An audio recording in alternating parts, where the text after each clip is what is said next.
Hello, hello. See a few guys coming in. Ugh.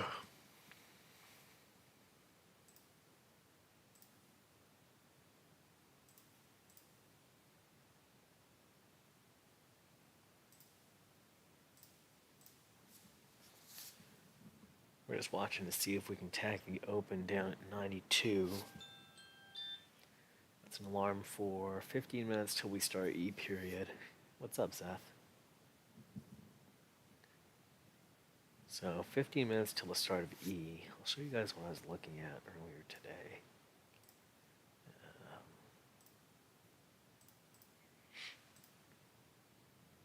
There we go. So pre-market, so before the open, I was saying this is a longable level. I wanted to see the overnight high broken first before hitting it, but given how bullish the day was looking, I hit it a bit early, and same with longing this. So I took that for 2.5 on the core and then 6.5 on the runners, and then the 93 or the 23 half, I took a few points out there as well. I'm lucky to round with some options, but for the most part, that was it. Once we couldn't close the gap, once we got back below this kind of 20-ish area, I was trying to short 2350 a few times, and unfortunately just couldn't get it. Was missing by a couple ticks every time. I was not bid at 07.5 after that when we were falling down. I didn't really see why you would be bid. It did catch a bid, but I didn't really see a reason to be bid, other than probably a place for some short covering, but I thought the better idea was to hold off. And now we're just waiting to see if we can crack the open or not. Now, we did open inside yesterday's value area. I think value area low was 84-ish, 85 half, and a 14 quarter was value area high. So we opened inside of value, got a bit of a pump in the morning, but didn't really go anywhere. Especially it's weak that we did not break the Friday high of the day and close the gap to the upside. So what I'm looking for now that we've broken 07 is to see us trade the open and down to 76-ish. I will not be bid at 76. Instead, I want to see us break the overnight low at 71 half. And then I'll be looking to offer 76.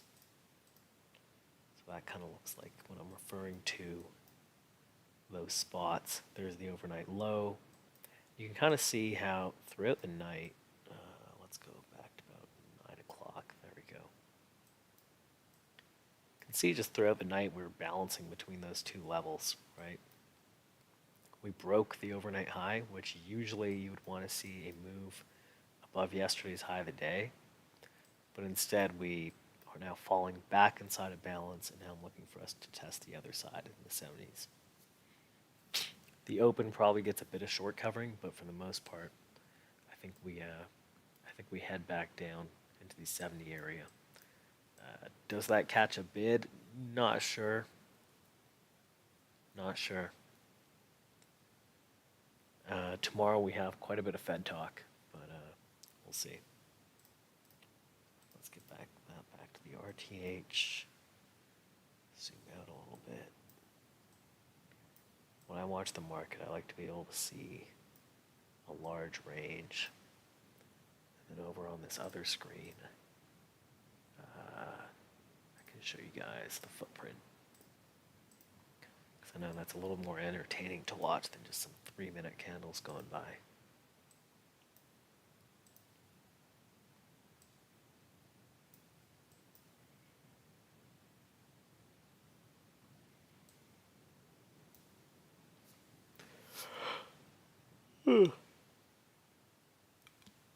O4 is our sessional VWAP, the entire 24-hour VWAP. However, RTH VWAP's up at 3711.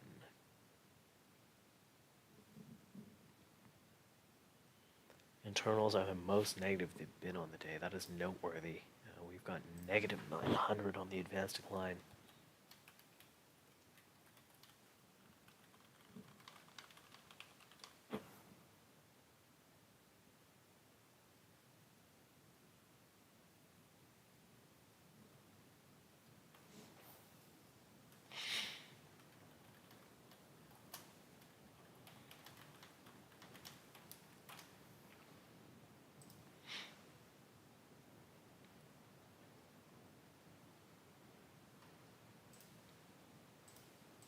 Hey Tyler, how you doing? I was just saying, I'm looking for 70s to trade now. Now that I was looking at the overnight as kind of a balance between. Here, I'll show you.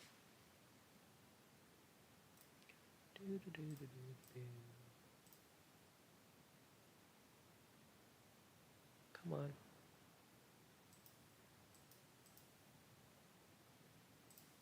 Sometimes this thing loads really fast. Other times I just can't even get it to load.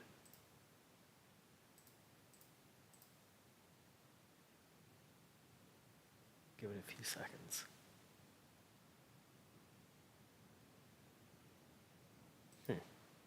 Can't get it to load.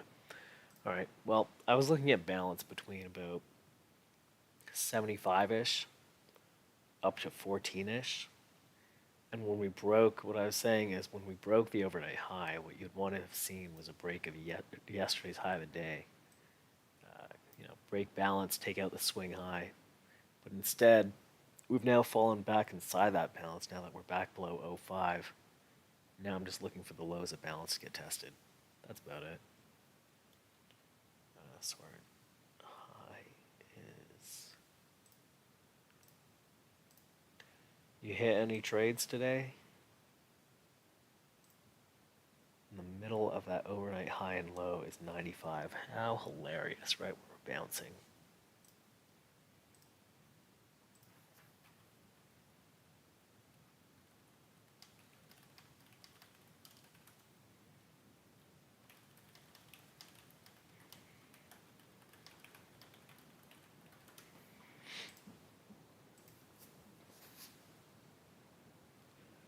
So it looks like 95 is the last chance for them to hold the bid here. Right around the middle of the overnight session. Now we are coming into the end of D period.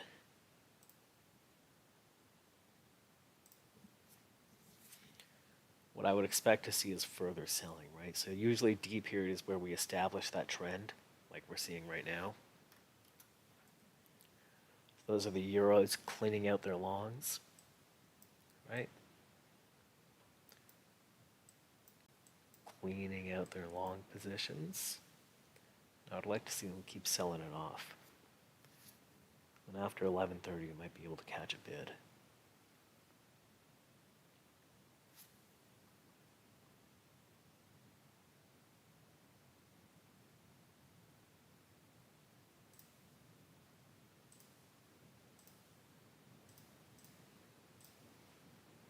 Oh, you can see now. Yeah, so here we go. Overnight highs up here. Overnight lows down here. There's the middle, right at 95-ish. Now we're starting to lose that.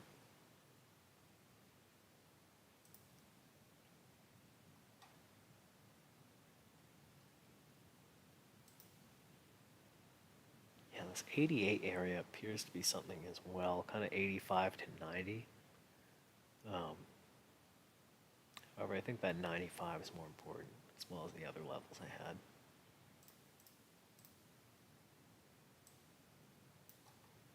There we go, see? Lost 95, and now we're flushing.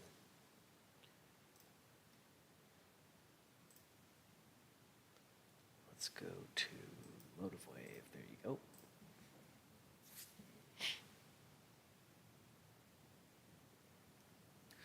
Be right back. I'm just going to grab a coffee. I'm kind of tired.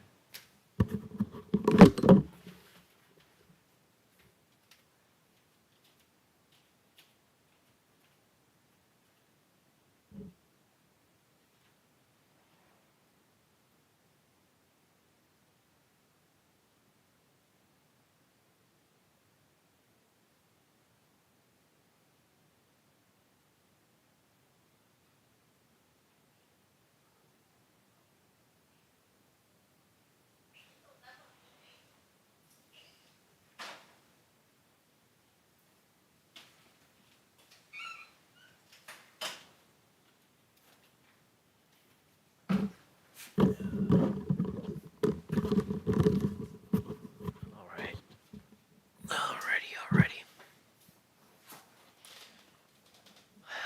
Now, if we look at our weekly plan, 5 minutes to E. 5 minutes to the euro close.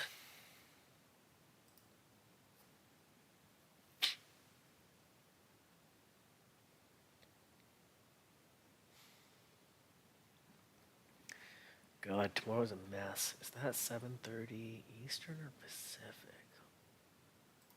Let's see. I'm just seeing what news we have for the week.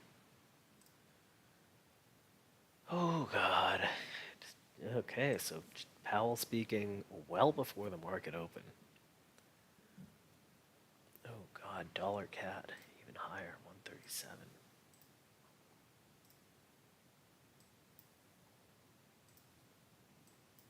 This is nuts.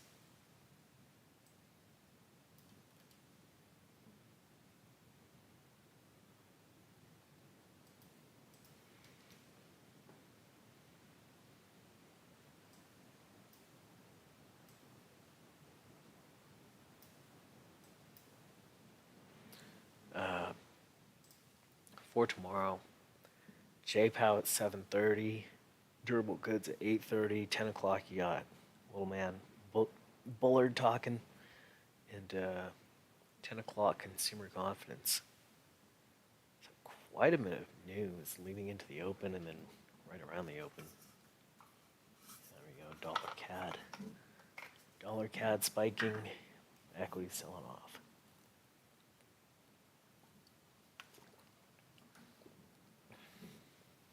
Now, I don't see how a dollar could be expected to move up somewhat linearly, so because the dollar is so extended,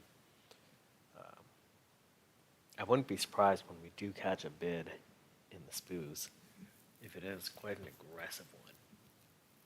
That's why I keep monkeying with those calls. If they do work, they'll work quite handsomely.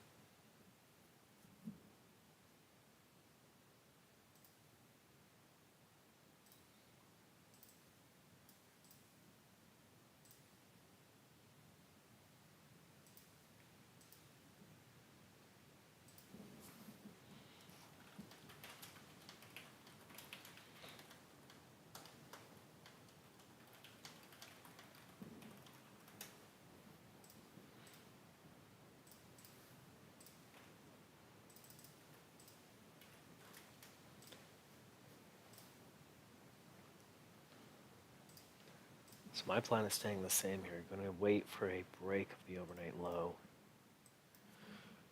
Let's see it creep our way down to 7.6.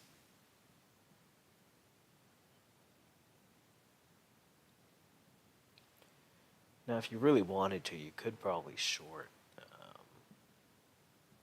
37.10-ish. You know, let's call it 05 to 10 with a stop above the high of the day. However, quite a bit of risk. You're playing with about 25 points of risk for a possible 30-point reward. And ES is just a very choppy sort of ticker, so that'd be kind of hard to get going.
There we go. Cleaned out the open, cleaned out the low of the day. Let's see if we can still keep dripping down here. Just playing balance back and forth.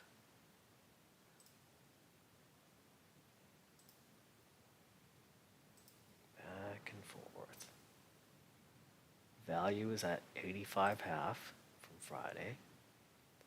Once that goes, we should be seeing a little bit more acceleration towards 77.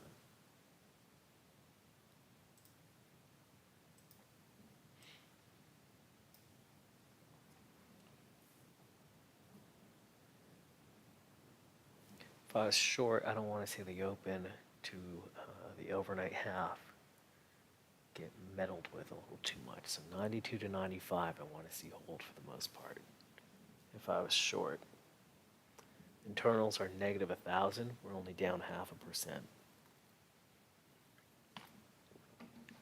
In other words, we are undersold, if you'd like to call it that.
we're rejecting the open so far. So that's just like I was saying, right?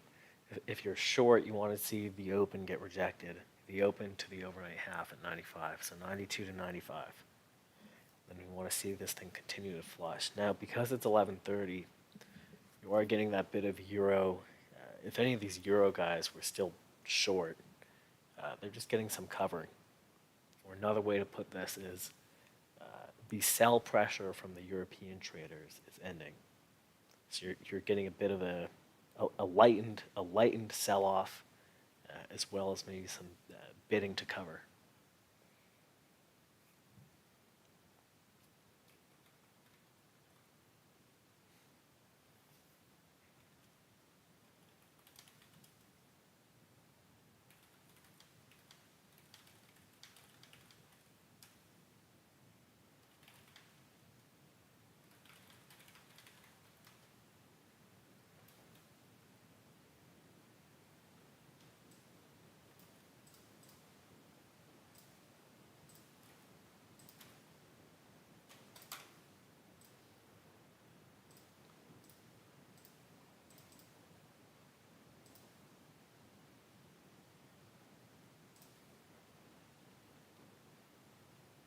$92.50 to 95. That's what we want to see hold if we're short.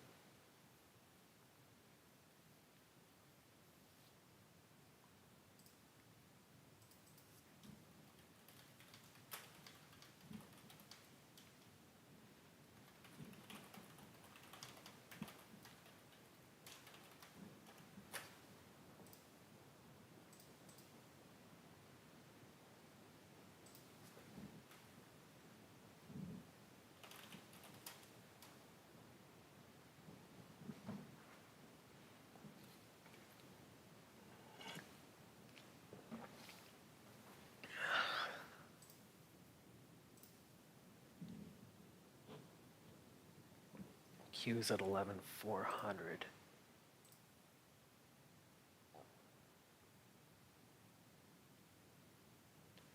Deltas are starting to get a little bit green here. Kind of interesting.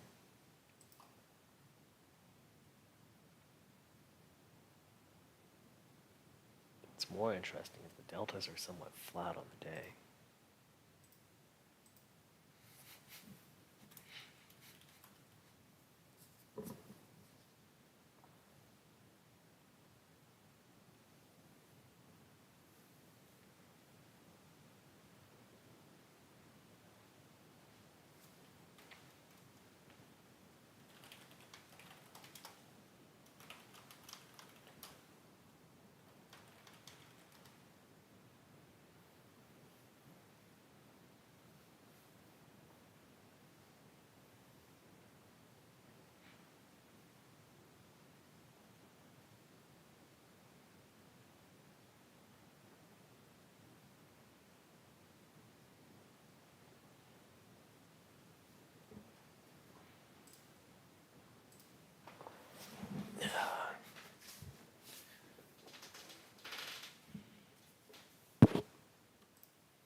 So none of this has been too unordinary, right?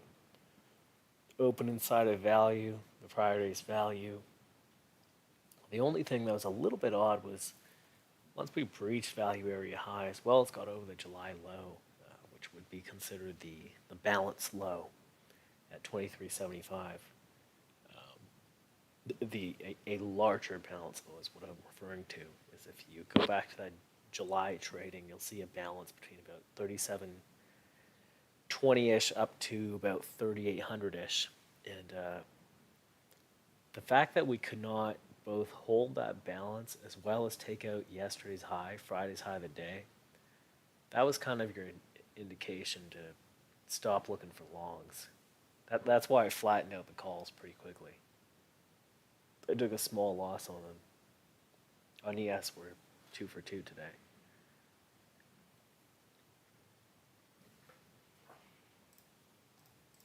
Which reminds me, I should be documenting some of the stuff I have here. Can you guys see this if I pull this up?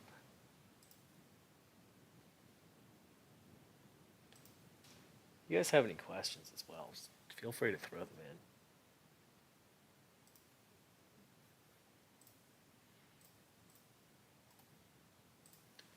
What I've been doing as of late is seeing how levels would work if I didn't even include any sort of MGI, just hit them blindly. And that's sort of what Cloudy does. Now, he does look into stuff like momentum and this and that.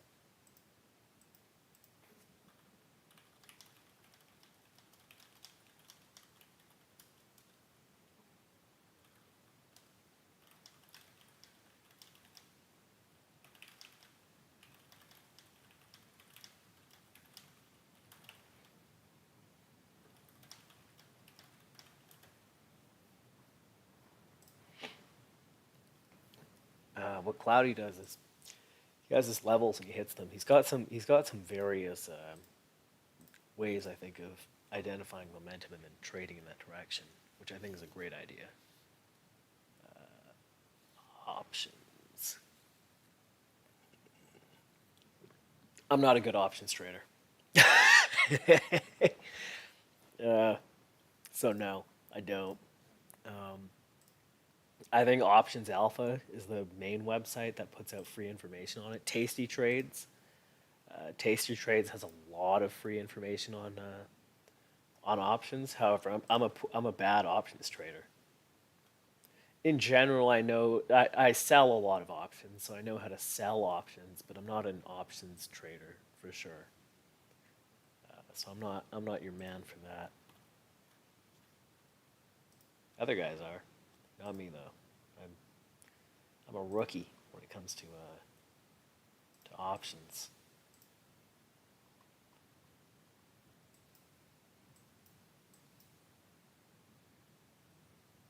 It's just not my game. The guy who taught me how to trade, he what the hell? Let me see, what the got confused there. Yeah, man. I mean, the guy who kind of showed me how to trade in general, he he was a very big proponent of sticking to one thing, and like not just like, oh, just stick to ES, but like not just stick to ES, but also just like futures exclusively was what he would do. So that's just kind of the way I learned to do stuff. I flirted with options, especially selling premium, which was great in 2020 and 2021. I stopped as soon as I saw the bear market was entering. So I didn't get fucked. I did not get steamrolled like a lot of people did.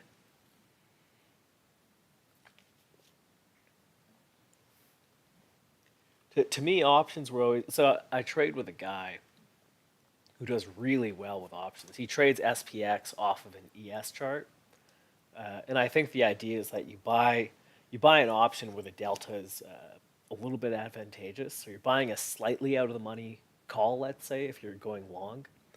So if you wanted to long with a target of 3,700, I think he buys like a 3,702 or something, and it gets out at 3,700. But because the delta is a little bit advantageous, he does well. Um,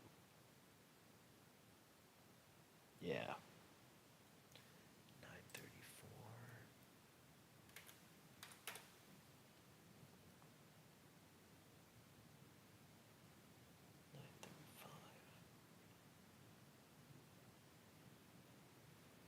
I think most people, now he's the rare exception. I think most people would not do well. Uh, I think for the most part, people just can't do it. 35.56. I'm just tracking some trades, some back testing stuff. Um,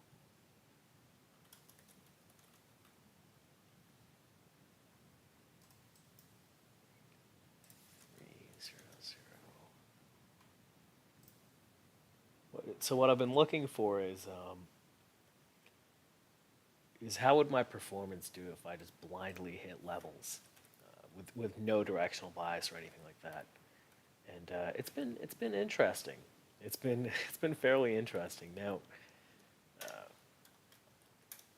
it's definitely not been totally profitable, and that's why I haven't been trading like that. But I'm starting to get some neat data here. If you guys want, I can pull it up. Did we just reject 95? Ooh, 97s. There we go. There we go. Now we're starting to get below Friday's value, right? So it's not unusual. So that 11:30 to 11:45 period, that's when Europe is closing. So that's when you might get a bit of mean reversion. And now we're back to that selling.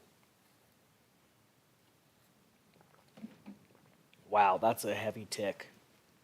That's like negative 1200 or so. Let's see the footy. Footprint not awful though, but I think we're heading down to that 75 area.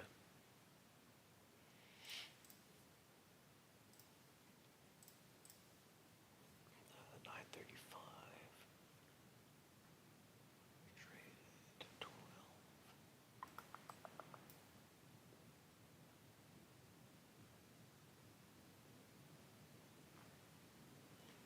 And what I'm realizing with this plan is this blind trading of levels is that it's definitely better when I include my plan, which wasn't totally obvious to me at first. Monday, L.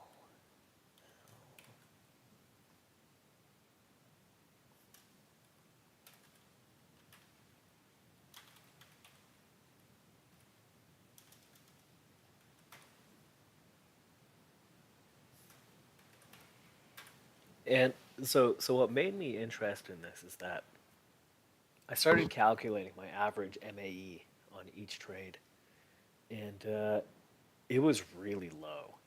Like, I thought I was just being a nervous person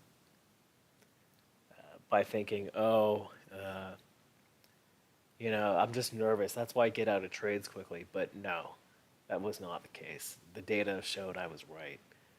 My average heat I would take on a trade is the mean, median, and mode was something between like 1 to 1.5 points. I think a lot of people, when they enter a trade, they're entering kind of in the meat of a level, whereas I was entering kind of the swing of a level. What that meant, though, was that either a trade would work or I'd just get obliterated. So instead of trying to go for a 4 to 10 point take profit, instead I've been using a 2.5 point stop, so much wider than what the data would even suggest, and a 2.5 point take profit on the core, and then letting the runners run a little bit for 5 to 10 points. And it might sound small, scalping 2.5 points or so, but if your risk and reward is at least 1, and in this case it's a little bit better with the runners, and if your hit rate is a little bit better than break even, it works out well. Yeah, Zeph. I mean, especially bear markets are a little bit more, they're a little bit more snappy, right? Bull markets, you can stay in a position a little bit longer, like a long position a little bit better. But bear markets, just the short covers fuck you when you're trying to short. The longs don't really work that well because it's a bear market.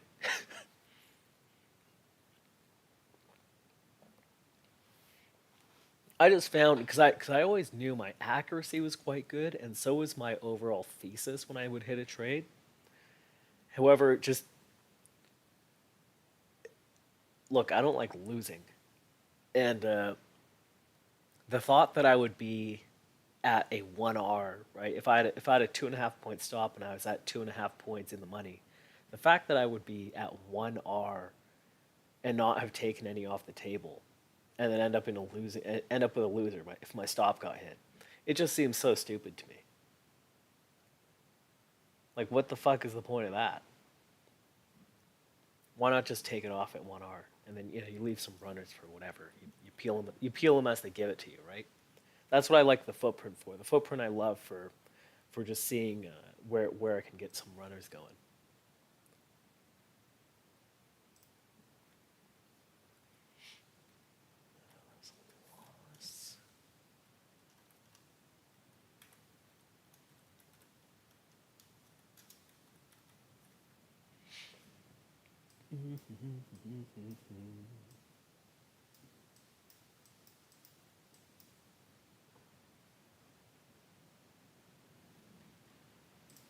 That would have been a win. 9, 10, 20, 10, 15. So Zeth, how do you what's your approach then? If you're open to discussing it.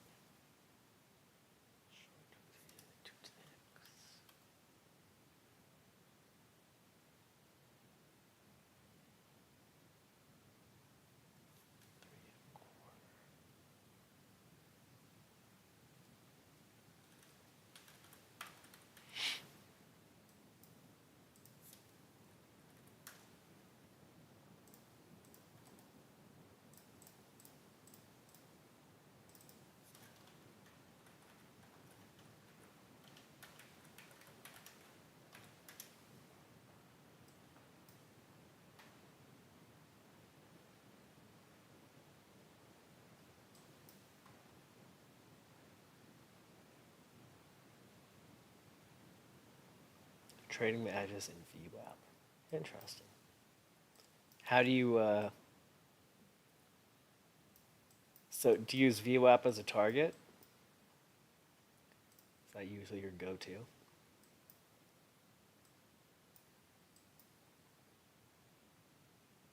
Nice.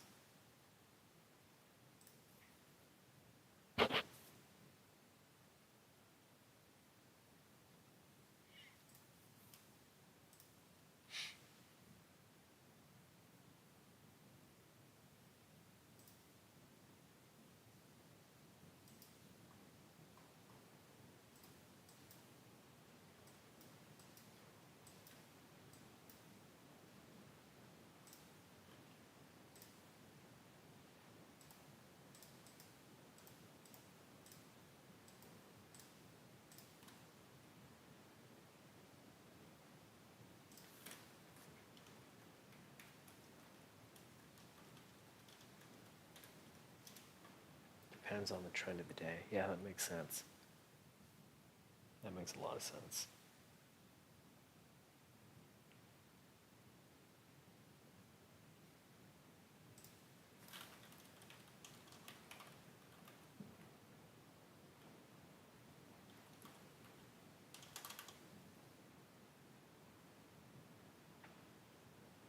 Okay, Globex is short of the retest.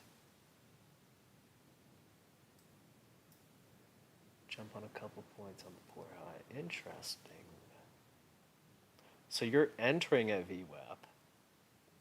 10.03, 10.03, B period. When? Fuck. S 750.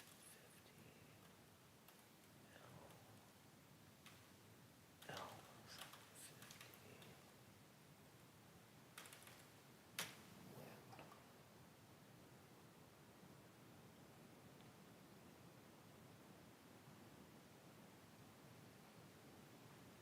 Interesting. VWAP's interesting to me, right? Like when I look at VWAP, so RTH VWAP's at 07 quarter, and the session one's up around whatever it is, 04ish, 03. So it is an idea of, I think you can use it as an idea of trend, right? See how far you are from the average. Um, like I know, unsurprisingly, VWAP trader JJ, he likes using the deviations. I don't know if I would use the deviations for mean reversion per se. However, they could be interesting for seeing like for getting an idea of trend, right? Like if we're trading on the third standard deviation, how often do we just keep trading on that third standard deviation before we finally hit VWAP? Like I wonder if there's a stat for that. Like if we're just trading that third standard deviation, do we just keep riding it for a long time? Probably is a stat for that.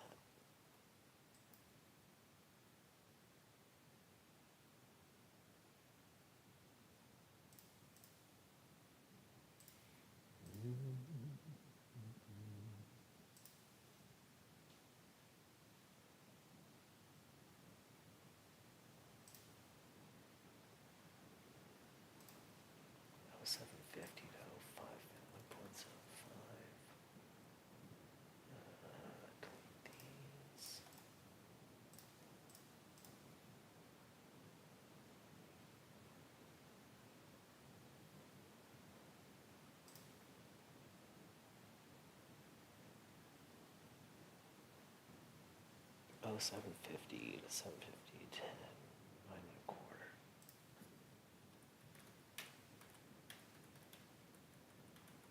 Yeah, that was a B period. Yeah, B.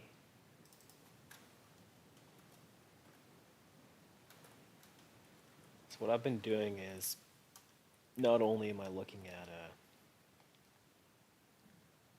not only have I been looking at how I would do just blindly hitting the levels on the 2.5 stop, and I went with a 3-point take profit for the back test, and it is green, which is interesting.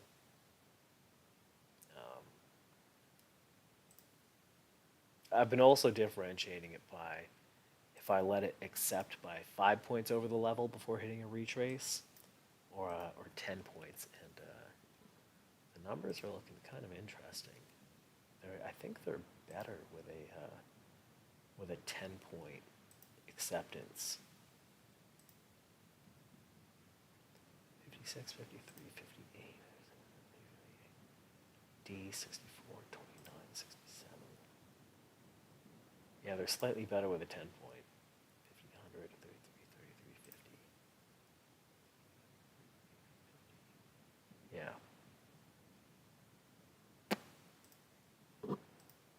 What's funniest is D period has a 71% win rate. However, E period has a 17% win rate. That just tells you how fucky E period is. I've always known it's fucky, right?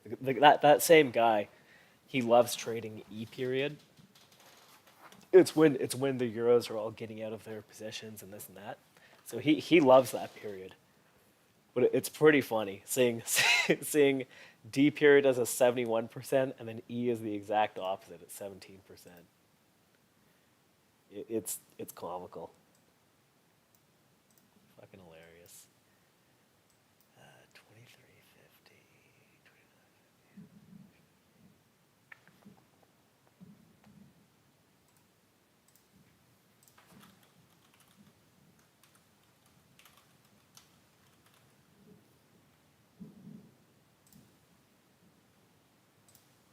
It just goes to show you that everyone's got their own style, right?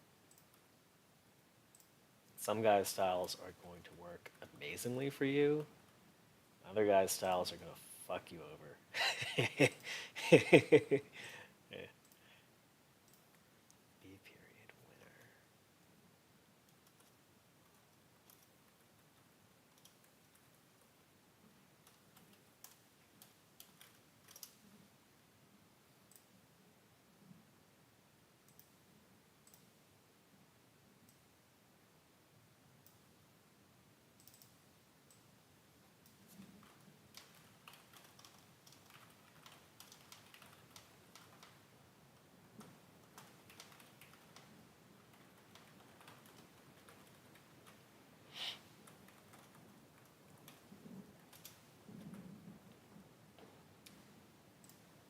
And today, what did I do? Today I longed 07.5.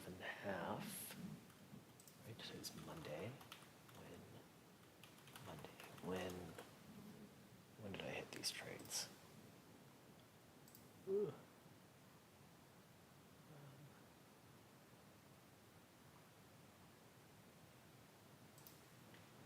0750, 958. And the other one was at 1028. So that's B period. A and B. Long 0750, long 93. Or sorry, 2350. If you guys have any questions, go ahead and shoot them over. I'm just kind of shooting the shit here. 958.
So what I've found is that the VWAP from the RTH is good.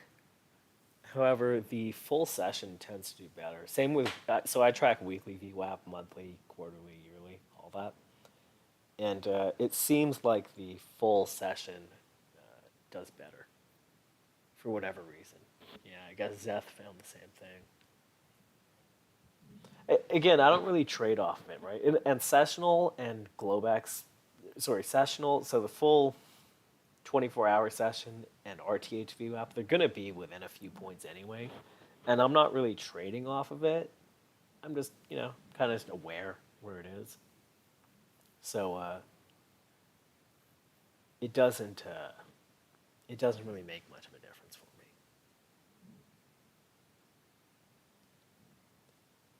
Weekly VWAP, I might trade off of here and there. So what I kind of found in general for the market, and this kind of goes into a larger discussion, is that uh, the current, so like let's take weekly VWAP for example. Weekly VWAP usually doesn't start mattering until Thursday and Friday. Sometimes Wednesday, but mostly Thursday and Friday. Similarly, weekly value areas or POCs don't really start mattering until Thursday and Friday. And likewise, something like the open on the week. So I track the weekly opens at 92 today, 36.92. If we're kind of trading in this zone a bunch, that number will probably become mostly irrelevant by Thursday. And then you can zoom that out, right? Like I've got quarterly structural numbers, monthly levels, yearly levels, right? Like the yearly close, the 2020 close is at 37.44 quarter. That number is going to matter a lot less, probably starting in October. We're done Q3, right? We're 3 quarters done the year. Same with 2021 value area lows at 40.54.75. That number will probably start to matter less. And that's when you start looking more so as what are the year-to-date numbers, right? Year-to-date value area low, I think, is at 39.15. Same with right now. We're on the final week of trade for the month, so I start looking at okay, where's our monthly POC? Where's our developing monthly POC? Where's our developing value area low and high? And that's why I think a lot of people get fucked on Fridays or at the end of the month, right? Because they're not including the current developing numbers. I think that's important. Like on a Friday, they're still using numbers from last week, which might work if those numbers have not been tapped yet. If last week's value area high hasn't been tagged yet, okay, then maybe it might work. But if we've been trading around that number and it's Thursday or something, it's like how much fucking relevance does that have, right? I think it's something that a lot of people just go, oh, it's a Friday, so it's not going to be good to trade. It's like, no, dude, it's not because it's a fucking Friday. It's because you're not using the numbers. You're not using the right numbers. It's not because your psychology was off. It's not because of this or that. It's because you just had the wrong numbers.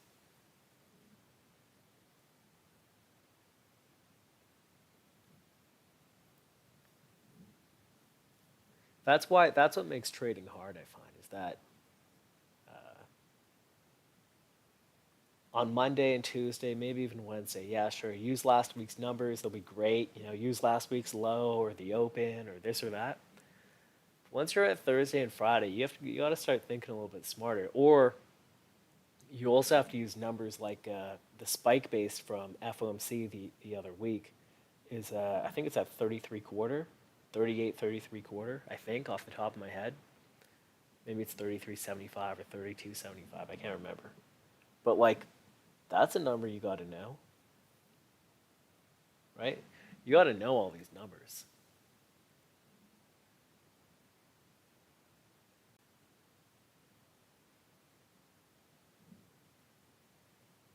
I wasn't wearing my lucky Crocs of the trade. Yeah, exactly.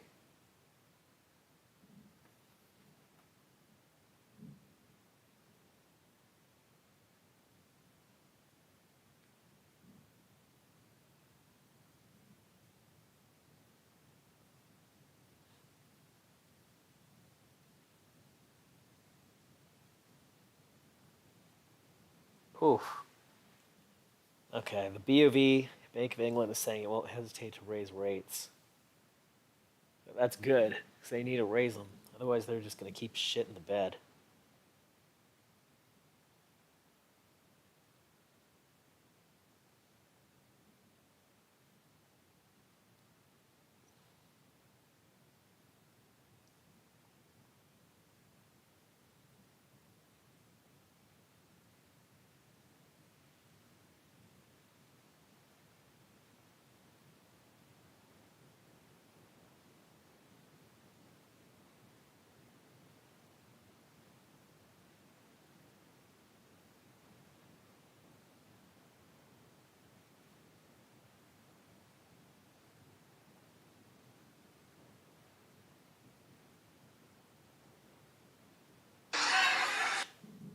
Crazy.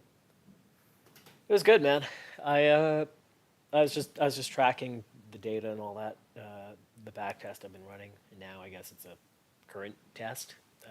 Anyway, I longed 0750 at right around 9:59. So I let it flush, and it stayed within my 2.5 point stop range. And once it got back over, I hit it long, and I wrote it. I think I got out at like 13 or something.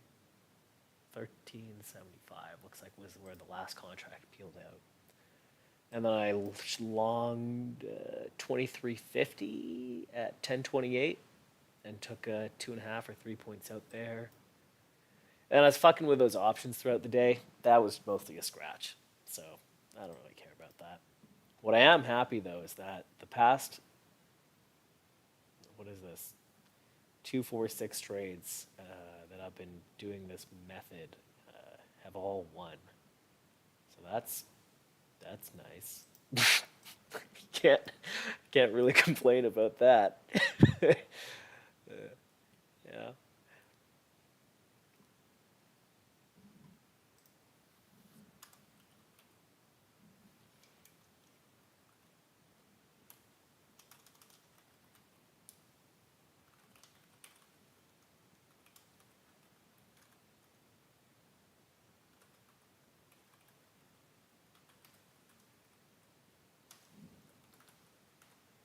Yeah. What exact second did I hit that trade? 2350, 1028.47, 1028.47. Yeah. Okay.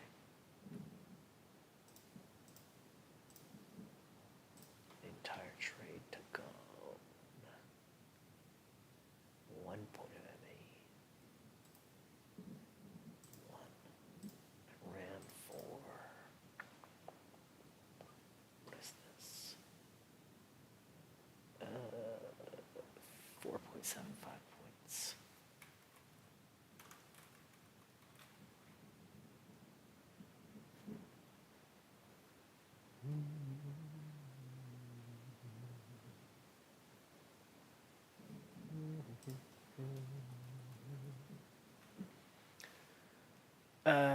Yeah, my options was flat as well. I could have had $1, but nothing special. Waiting for a large move. You'll have to.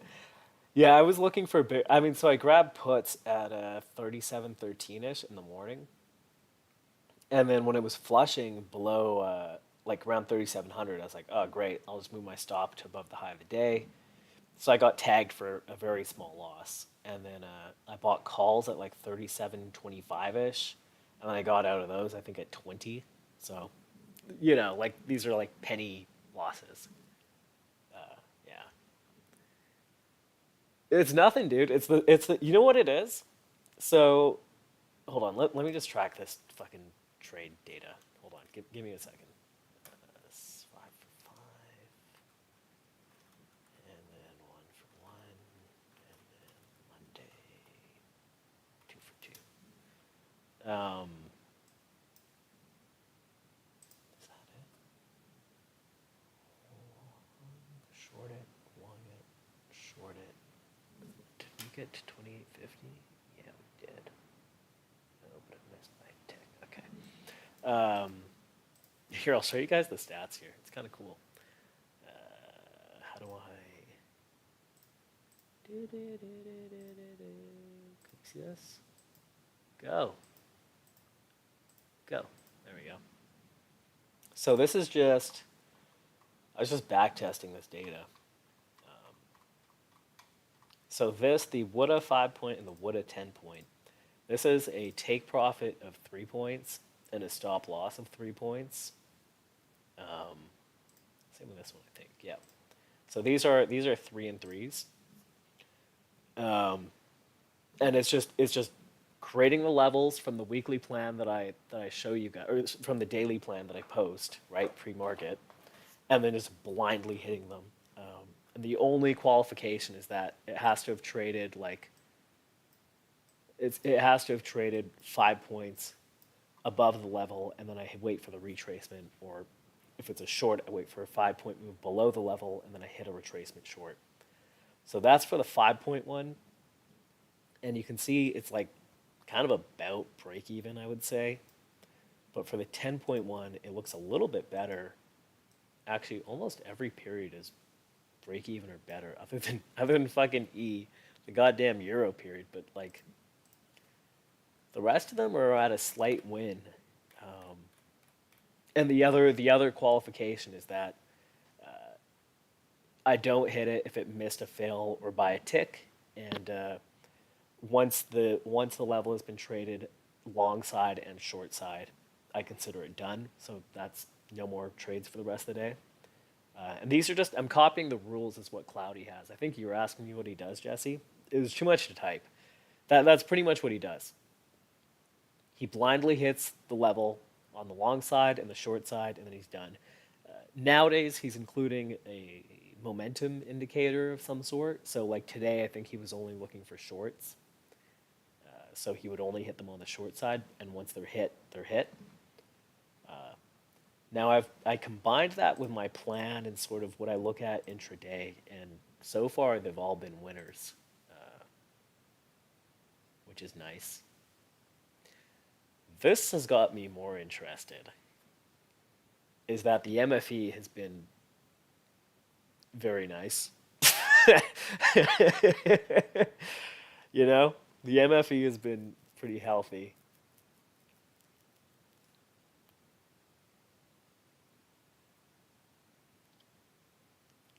Oops, can't have a 10,000% win rate. Um, so I'm just gonna keep tracking this data, right? So I really like what I like is okay, in general, clearly the levels that I'm picking are good in general if they're able to produce a positive win rate just by blindly hitting them. Like with no plan, no qualifications other than this, right? It needs a 10 point move in the other direction, and then don't take it if it misses by a little bit, and then a 3 and 3. Whereas the plan thing, this is for a 2.5 point take profit, and then I let the runner kind of go by what I'm looking at.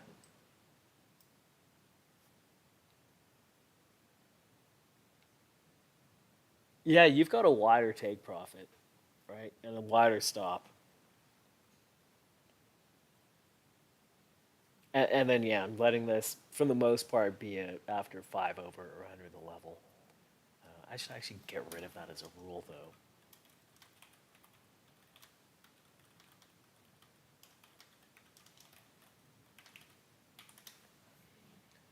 Same thing, not taking if it misses by a tick. And then I've been including some notes, just like, today we had, I should actually just make this, what's it called? There we go, I should wrap it. There we go, much better. And wrap this one.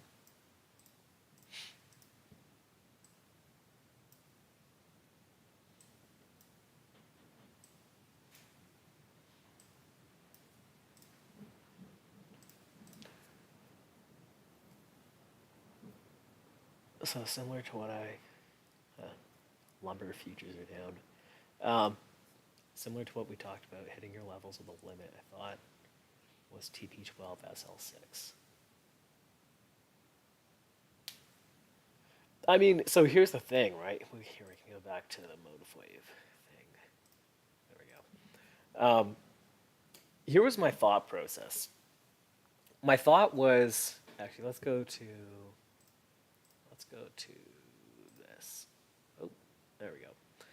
So my thought process was, let's go back to before the market opened.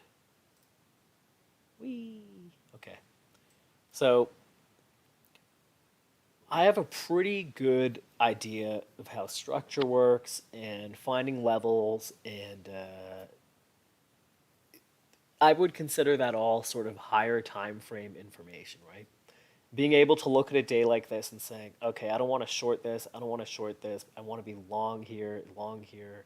I want to be long if we break the overnight high. I think it was just 18-ish.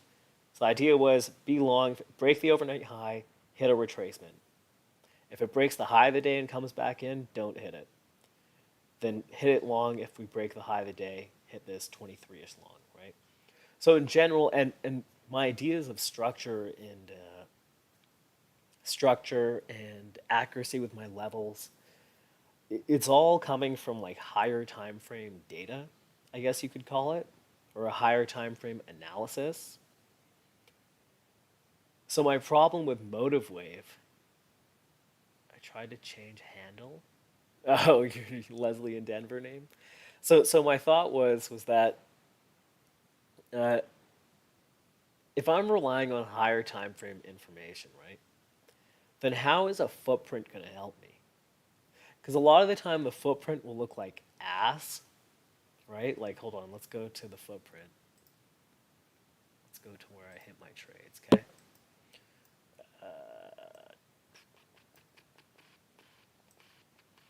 Where did I hit them? Here, I think. I think here was one. Oh no, it was here. I hit one here. It looked pretty shitty on the footprint. Negative 2,000 delta, right? Sellers piling heavy in the lows. I think that's where I hit it. It was 948, I think. So yeah, right around here somewhere. Sorry, it would have been up. Help me out. Help me out. 957. 950. Yeah, here you go. That looks like shit too. You've got a ton of sellers piling in quite aggressively. Right? It didn't look great on the footprint as it was happening, yet it worked. Yeah, we go to the other trade up here. What was it? 2350 long. So I think it was somewhere here. 1027 would have been the trade. Yeah, somewhere here. This also looked pretty shitty. Like sellers again, like very thickly approaching the lows. And then it moved up, whatever, 7 points or whatever it was. 5 points, 4 points, 4 or 5 points. Moved up, and then we sold off. So, in general, what I'm getting at is that the footprint I find is really nice for finding like a narrative of the overall day. But for actually trading, I don't know how much I'm going to use it in the future. I really might just look at that can I find it? I don't know how to show it to you guys. There we go. I really might just be looking at this chart for a long time and just trading off of here. And the footprint just kind of giving me a narrative for the day, for the next day even, or finding areas of interest, right? So 05 was important from the other day, from Friday, and you could really see that on the footprint. But for actually executing trades, I'm not sure how much I need it. It didn't take a genius to figure out, wow, this is a lot of short covering. A lot of short covering. We got up to value area high. We held the open, held that 3,700 whole number. And then the deltas kept piling up green. But you didn't even need to know about the deltas. You could have just seen this thing's very green. And then it broke. The reason I took the long ended up being because we broke this high of the day. Just by a little bit, but we broke it. We broke at 13.5, 14, and then I hit the long.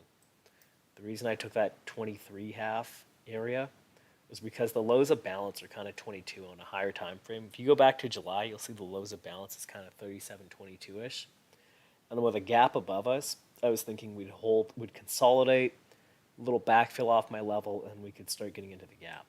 I was wrong, but at the time, the trade was right, so it wasn't a bad trade. Go to my trade at the open, footprint 91.75. It doesn't look promising. 91.75, 91.75, 91.75. Yeah, totally. It's like, oh, this is resistance. You would have thought, oh god, this is resistance. No, I agree. I agree. I totally agree. That like the footprint. Don't get me wrong. Like if you're JJ or if you're someone who does like those 1 to 3 point trades, and you're purely trading off of MGI, it can be great. If you know what to look for, it can be really great. Like, JJ might be saying, oh, look, this 83 area is holding a bid, holding a bid, holding a bid. He might put his stop below whatever it is, the F low. What period are we in? F? G? F? I think we're in F. Yeah, he might put his stop below the F low and then hit it long. I don't know. That didn't work. But you get what I'm saying. Maybe you'd put it below the E low. Right? You had your stop here and you hit that long. Maybe you'd expect some reversion up towards 86. But so I think you can trade off of the footprint, and you can find interesting things. Like you can sometimes see where someone is really absorbing contracts, and that might be an important number for the next day. Jesse Murgood, I talked to Mr. Murgood, whatever his name is. He said RX is trading like thousands of contracts. Is he for real?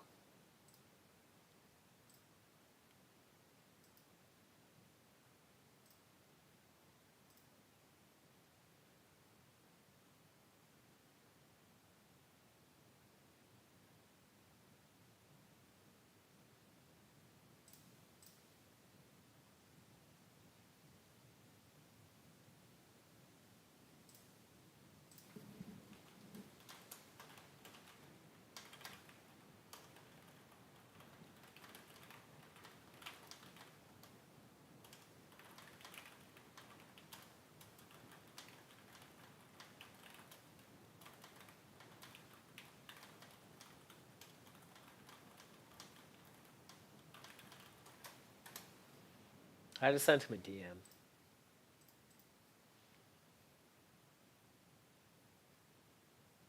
Jesus. Yeah, I was talking to Murgood, and yeah, what did he say? Blah blah blah blah blah blah blah. What did he say? Yeah, he was saying I'm learning how to trade over 1,000 contracts, as I guess I'll be in that position next year or close. I was like, dude, what? What? I didn't realize he was a big player at all. Oh, look, we finally got to 75. This is the number I've been waiting for. I should probably be trading this now. Sell 76. Again, I'm just testing this method, so no crazy size here. I'm not trading. I'm not trading RX's size. Okay. Let me just make sure you guys are not seeing this screen. I don't want you guys seeing that. Cool.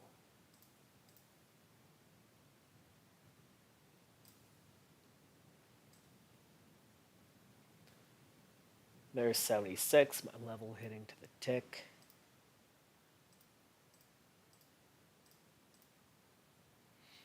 So I'll be looking to short this once we break the overnight low.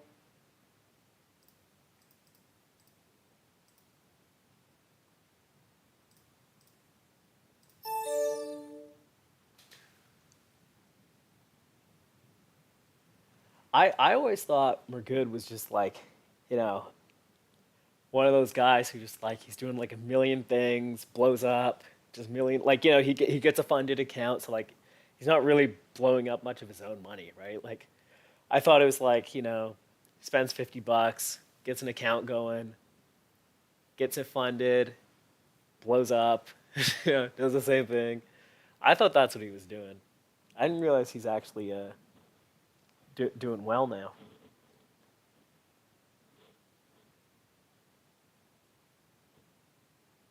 I think that was a pretty good call there. That I was seeing to see if we could ever accept over the open to 95ish, and kept getting batted down. And then the idea was we'd trade 76ish, kind of the lows of balance.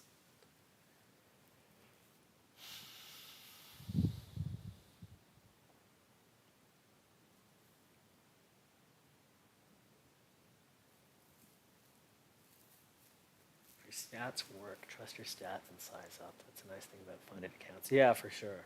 For sure.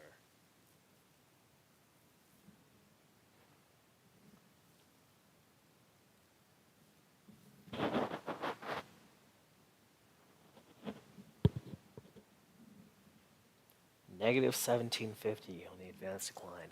That's looking a little ugly, isn't it? Okie dokie. Let's see if we break the overnight low. 71.5. PayPal alert. That's interesting.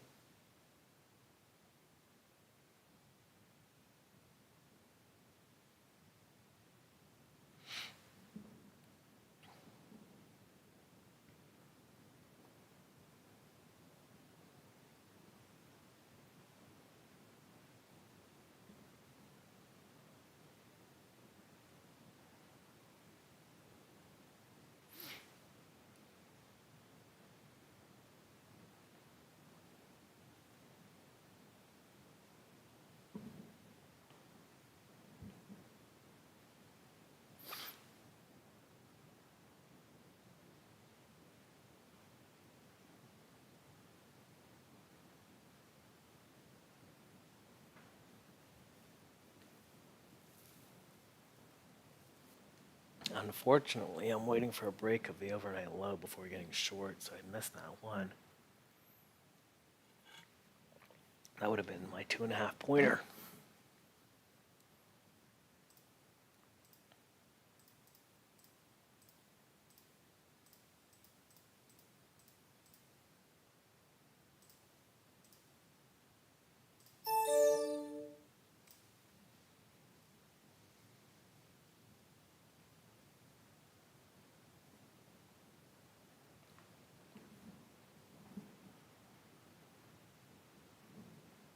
Let's see if this thing can revert a little bit.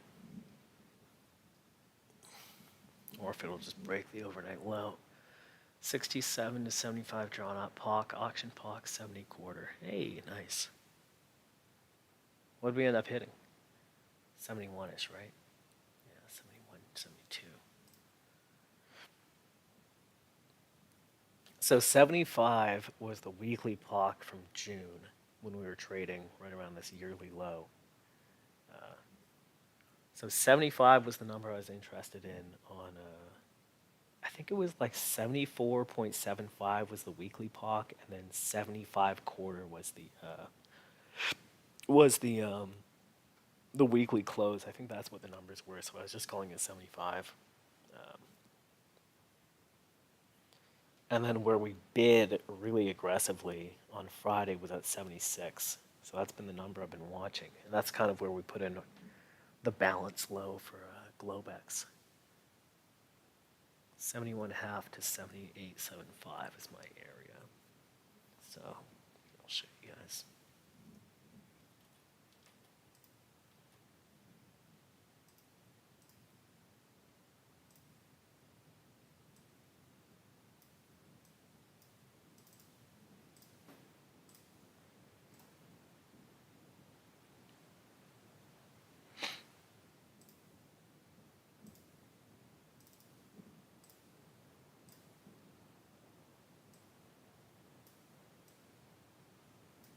So that's how I'm looking at it. That's the zone to me. Now, if we start holding 76 to the upside, if we don't break this overnight low and then we start trading above 76, this thing should revert. The internals are very bad, like really bad. Negative 1830 now, and tick just keeps printing down and down. But again, price is what we're actually looking at. The internals are nice, but price is price. And so far we have a higher low and unable to take out that overnight low.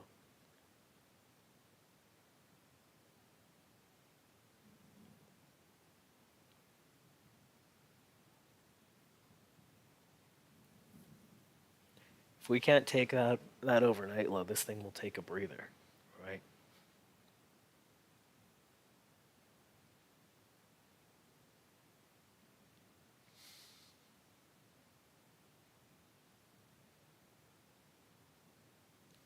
Might flush it now.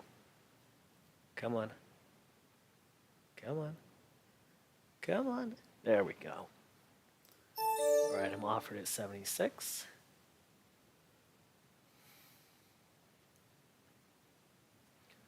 My stop is 78.5. My take profit one will be 73.5.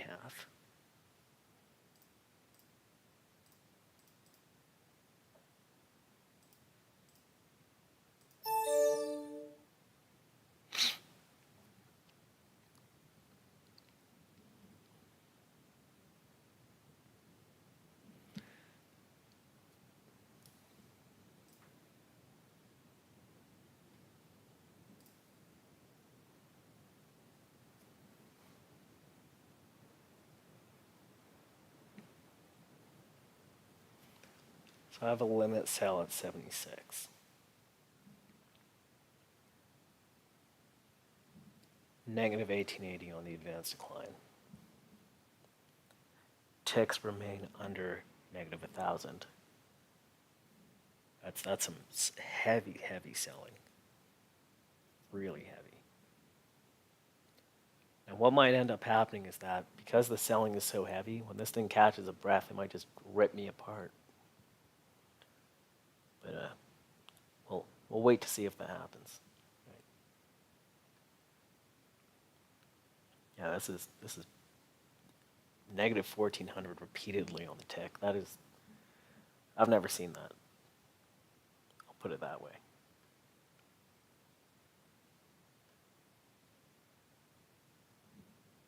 No, this is bad. This is really bad.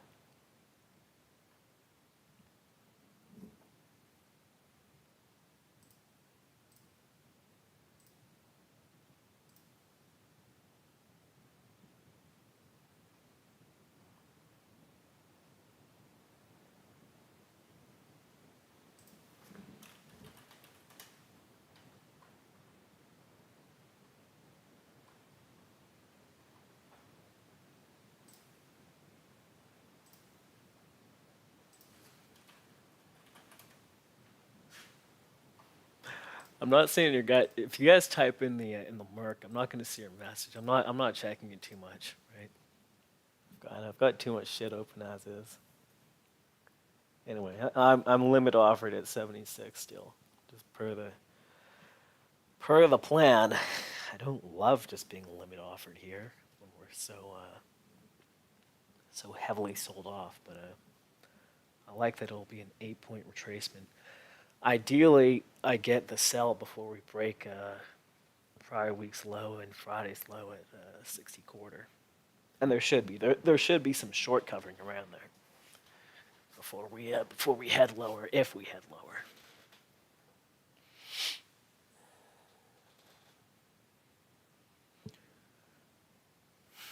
So the way I've been doing is this: once I come a tick from the take profit, 2.5 on either side TW. Once I come a tick from the take profit, I'll move my stop to break even. Let's see if I get ripped apart here on this short cover. Yeah, I don't. Let's see. There we go. There's 74. Let's see if we can get 76 a trade.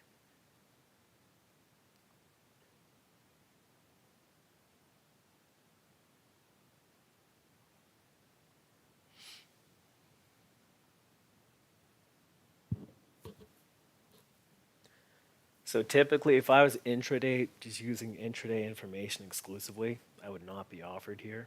However, based on the structure from yesterday's close or Friday's close, and overall, I do like the trade.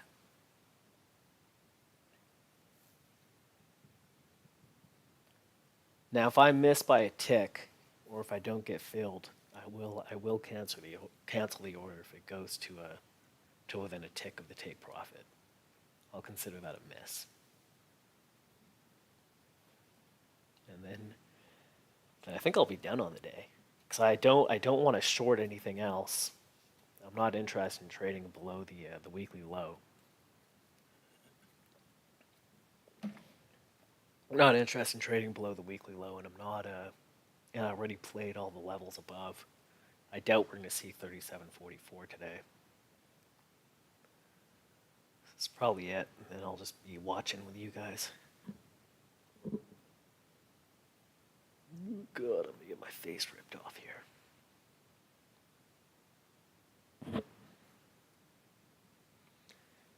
Negative 1900 on the advanced decline. Tick did not even hit 0 on that push.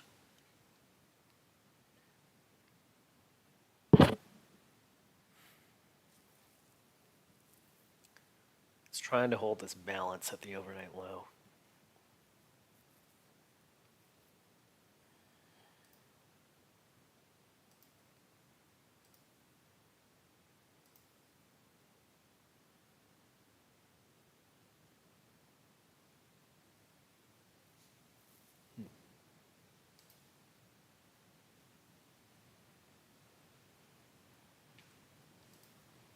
How do you set alerts on here? Jesse, do you know? Oh, maybe it's the fucking alarm. That makes sense.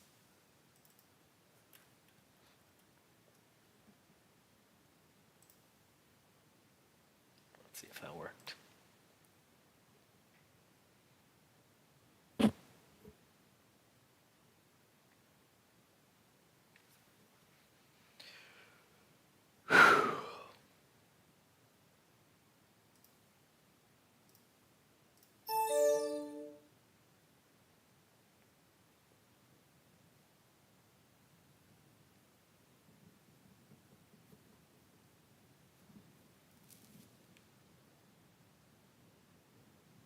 Negative 1920 now on the tick.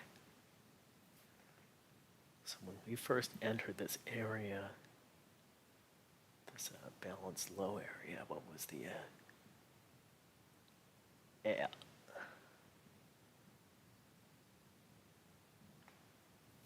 So we were around negative 1700 the first time we tapped this 75 area today. Now we're at negative 1930, so we're about 200 points lower on the advanced decline. IDKN? Oh, you don't know. Right, I'm going to pause that order so I don't accidentally end up with a sell order that I forgot about.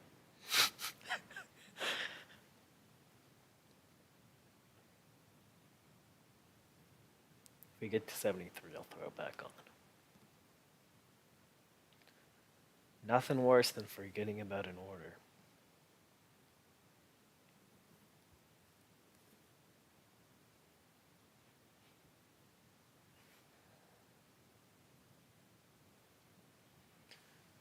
I wonder what Cloud is up to. Colombi.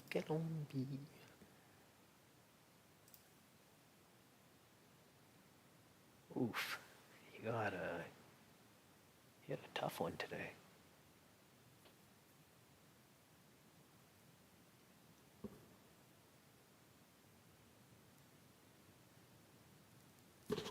Oh.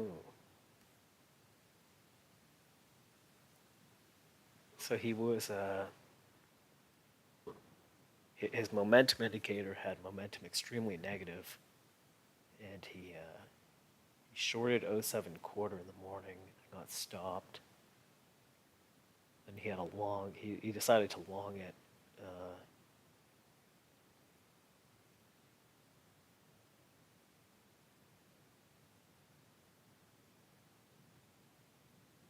He did tell people not to follow him into the next trade, which was a long, kind of around these lows. So he did tell people not, and he told people in general today to size down. So he did do well by the subscribers, if you ask me. 67 fucking holding the bid, hey? Holding the fucking world. If it breaks that, this thing is gonna flush.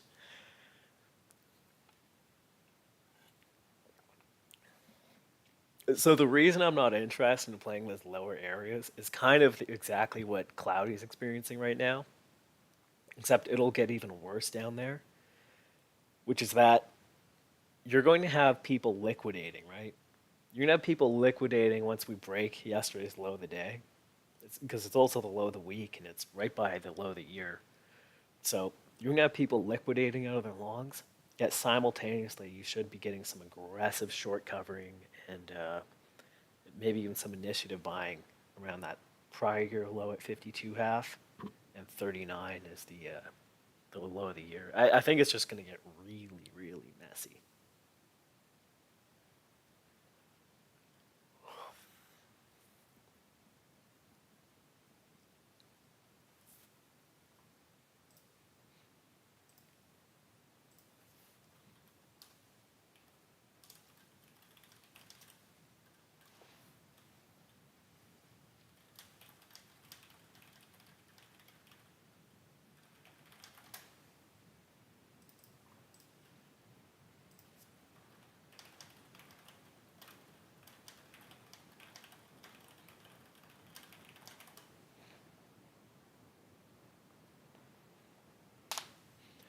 Six, 666, the number of the beast.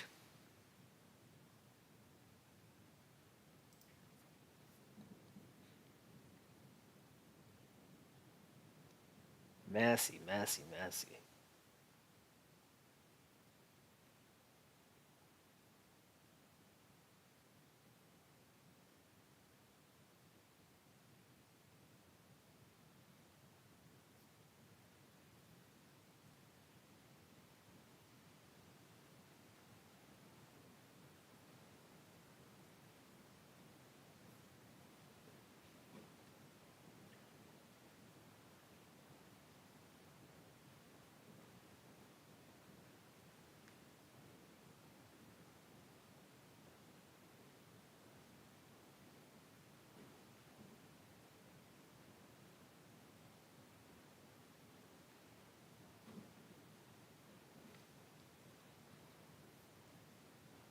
If you guys have any questions, you can throw them in.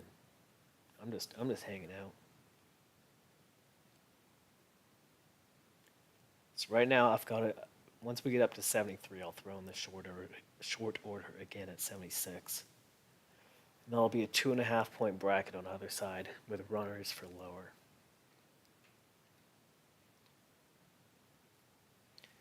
And again, usually I would not be looking to short what is near balance lows. This is balance lows, 71 to 78. And we've broken the overnight low, which is nice, and we've kind of broken those balance lows, which is nice. But usually I wouldn't be looking to short once we're so far down already. But given the momentum to the downside, I don't mind being aggressive.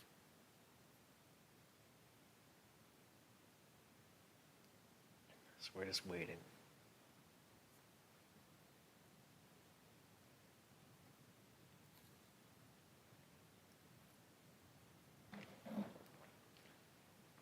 Oh, there's a pop. Look, the delta's piling up. I might get my face ripped off here.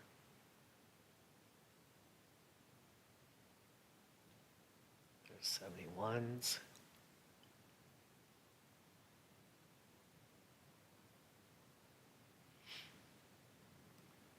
So another way to trade this would be to let it build above 74ish, have an order out for a long at 71.5 with a stop below the low of the day, and expect some mean reversion back towards the open.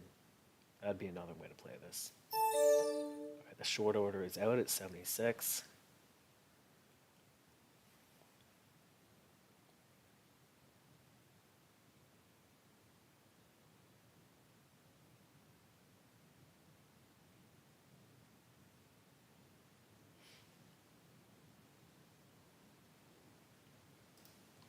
What did I miss by? 3 ticks. Order partially filled. Order filled. So we're looking for 73.5.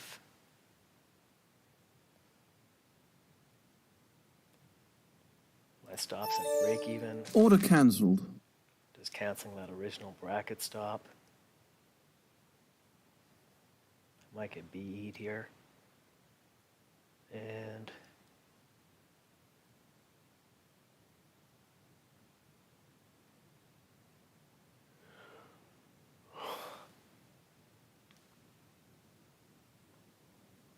we are... Be surprised if I don't get BE'd.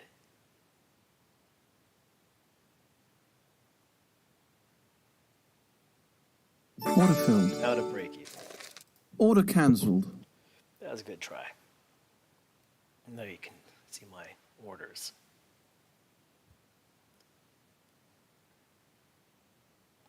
There we go. So we're done.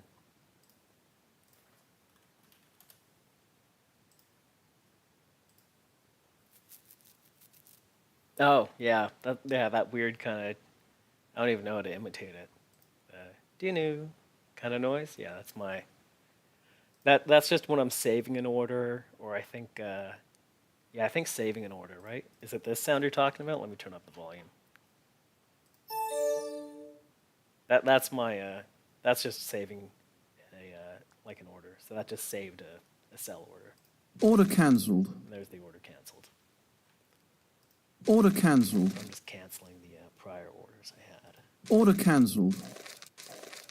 Order cancelled. Order canceled.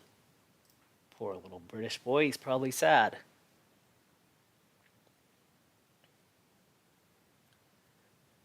Now that happened a lot faster than I was expecting, right? This move up. But what I was looking for was if we re-enter balance to get that mean reversion. So where's VWAP? VWAP's at 0175 on the RTH and 99 on the Globex session, right? God, I kind of want to re-enter this, but the rules say not to, so. Sigh.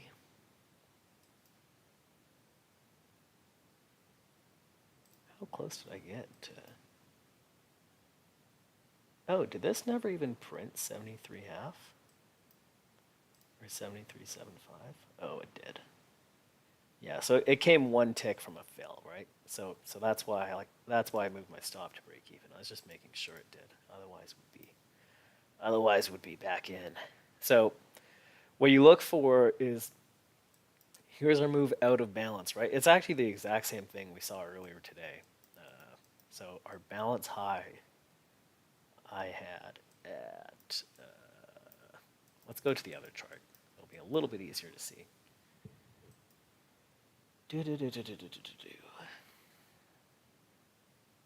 Was making sure I didn't have a random other sound going. Yeah, how much would that suck? You're like, why am I short 400 contracts? All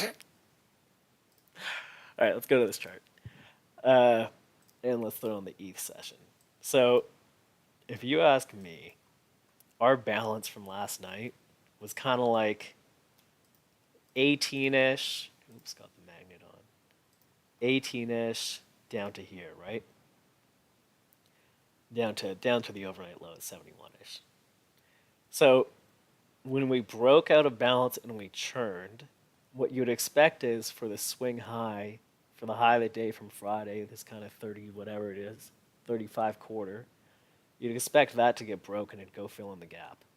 Instead, we fell back inside balance, and that's when I kept on offering 23s. I was offering 23.75, and I kept missing by like 2 ticks. I was looking for this flush, and that's why I was not bid here, because we had re-entered balance, and the thought being is that you would come to the lows of balance. We spent some time churning around at the open and all that. Oh, fuck, I don't know why this is on here. Get rid of that, get rid of that. We spent some time turning around the open at 92 and the overnight half at 95. So we kind of held the overnight half for a bit, then we got below it, and we're just kind of churning around it during that Euro close kind of time of day where it's slow anyway. Then we fell down to the lows of balance, which I was looking for all day. When we fell out of balance, when we broke that overnight low, that's when I wanted to offer 76. And if I'd stayed in that trade, I'd be stopped out. But instead, we got out once it came a tick from take profit.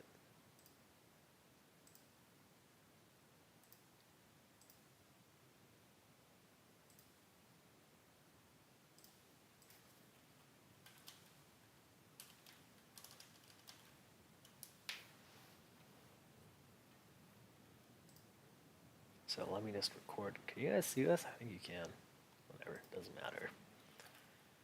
I guess I didn't even think about putting BE as an option. I'm going to call it SAC, stopped at cost. So while I log that, because it's not going to be exciting for you guys, you can watch this instead. So what you're going to likely get is a lot of these short cover rips, which you're seeing right now. Like this was a short cover rip, 5,000 on the delta. You're getting these builds and then pop, pop, pop, pop, pop, pop. So we're going to see if we can keep getting that pop, pop, pop action up until around kind of this, around the open. Let's call it 90-ish. Let's see if we keep getting those pops up to 90 to the to VWAP. If we lose the overnight low again, that's when we might get a trend down to what is it, 52 half, which is last year's low at 52 half, or the current low of the year at 39. So break low of the day, look for 52 half. Otherwise, we're looking for mean reversion to 90. Okay. You can set IB to, dude. Yeah, how do you do it? So I feel like a fucking retard, guys. Because what I do is I set a bracket order, right? So short 76.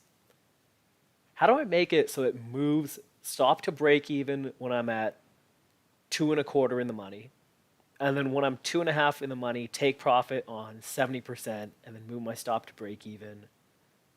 Like I need it to do, because right now I'm doing it manually, and it's anxiety inducing. It's very anxiety inducing. So we hit that trade at 12:47 Eastern. What period is 12:47? G period? Yeah, sure. DM me if you can, Jesse. Or I might just have to call IB and then try it with like one MES or I guess two, because I need to play with runners. Ah, fuck. That would be ideal, because I'm playing with such tight take profits, right? That it's hard to do it quickly, because sometimes I'm in and out of the trade in 5 seconds.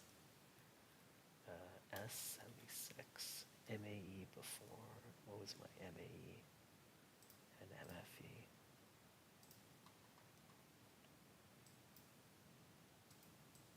76. 1.5 or 2.25. 1.5, 2.25. 1.5, 2.25. MFE. Blah, blah, blah, blah, blah.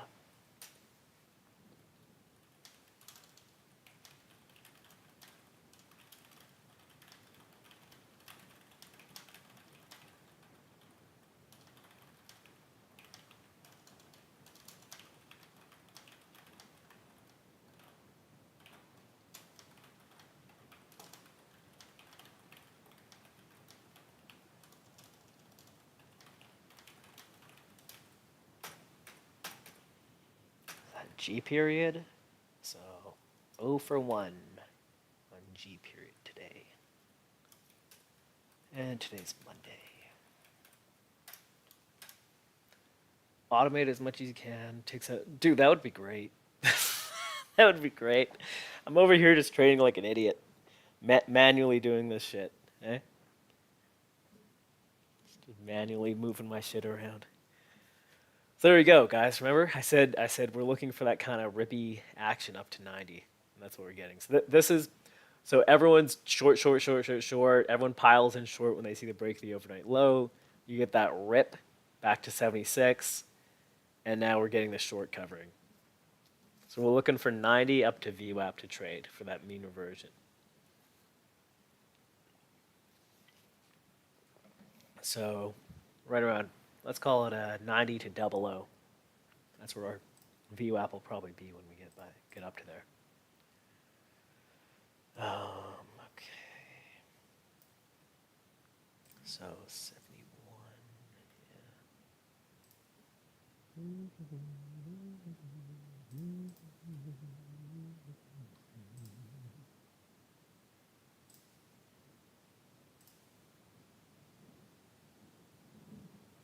Was 10:30 the high of the day today? Why is Adam so giddy? It was just about the high. So Adam has been posting that 10:30 thing since like the old cloudy days. It's so funny seeing him post it. The guy loves it. So I think so that would have been a win, loss.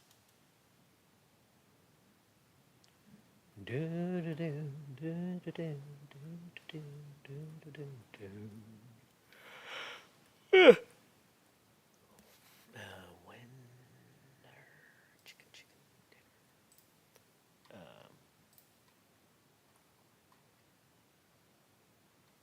76, 12:25. We'll do it in a B trade as well.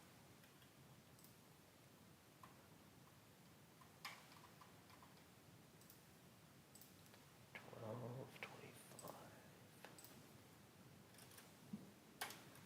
66 half, so we wouldn't have taken that one. 12:25 is F period, L76.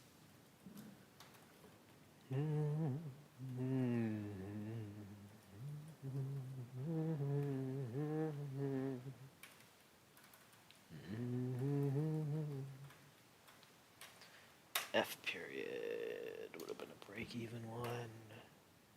G period would have been a loss. So F and G, 27, 14 out of 27.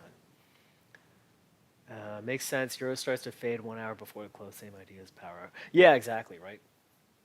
Exactly. That's why,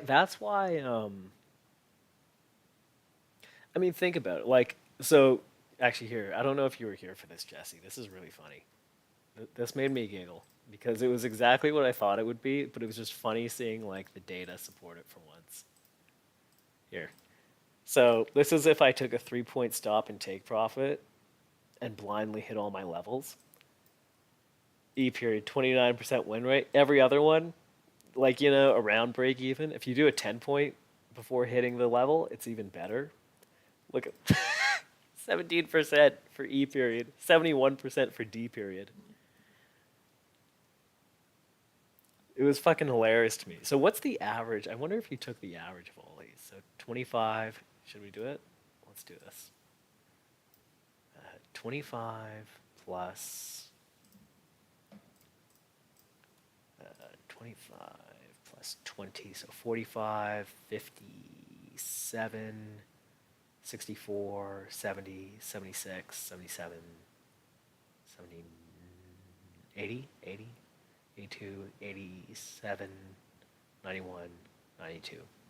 So out of 92 trades, how many of those would have been blind winners?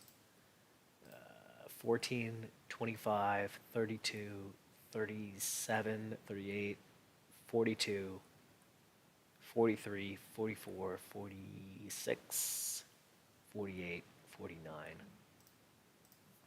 49 over 92. So a 53, oh, well, too late now, Jesse. So overall, a 53% win rate. If I just blindly hit my levels for a 3-point take profit and stop after a 10-point move. So waiting for a 10-point move up, then hitting the retracement long. If we took out E period, it should be better. It'd be 48 out of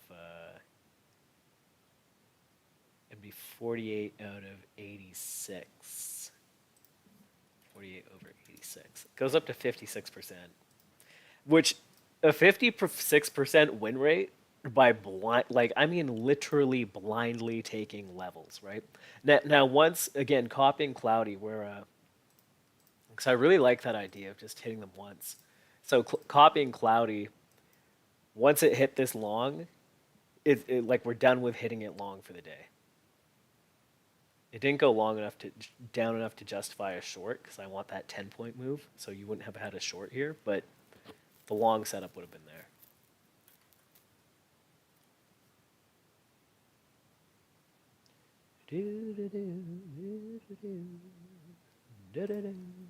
Oh, I didn't update the 10.1. My bad. So it'd actually be even better, I think. No, it'd be break even on that one. No, no, no.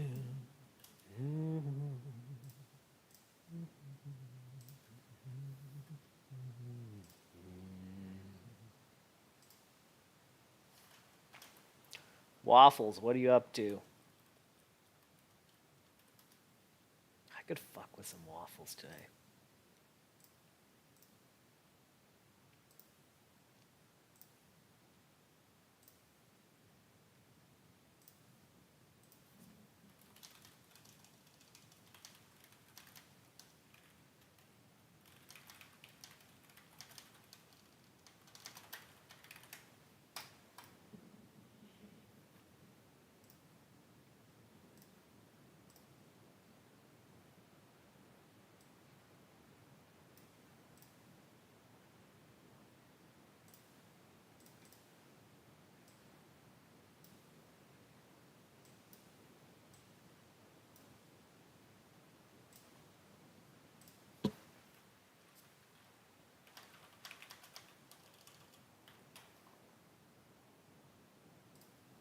What did I say it was? 58%, 53%? What did I say?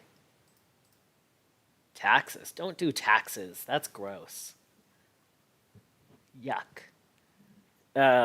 What did I say the win rate was? Was it 53%? 56? What was the number?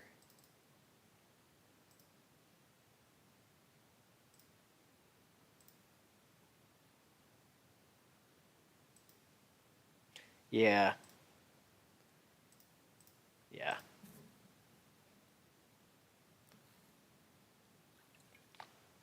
My taxes are a little bit complicated. Aren't you an accountant, Leslie? Waffles? Aren't you? I thought you were.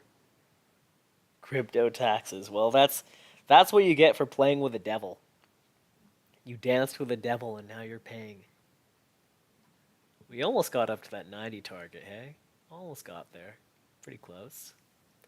Now we're selling off again. Now the big question here is, are we going to hold balanced lows at 71 half? Or are we going to flush them?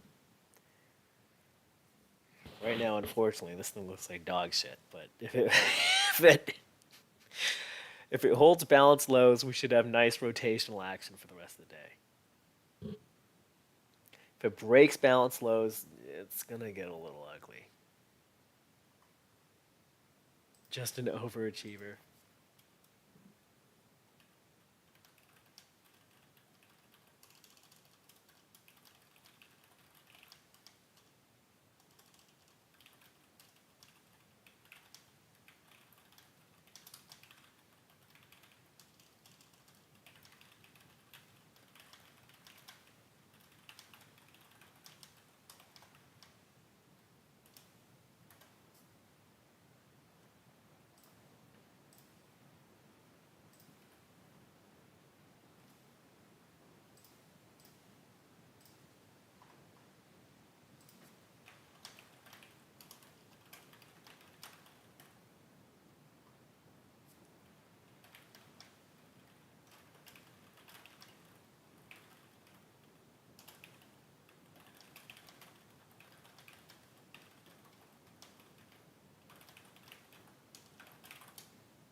trying to get my brother to convert some of his fucking U.S. dollars. He makes all of his money in I think 90% of his money in U.S. dollars, and I don't think he understands how insane the dollar is behaving currently.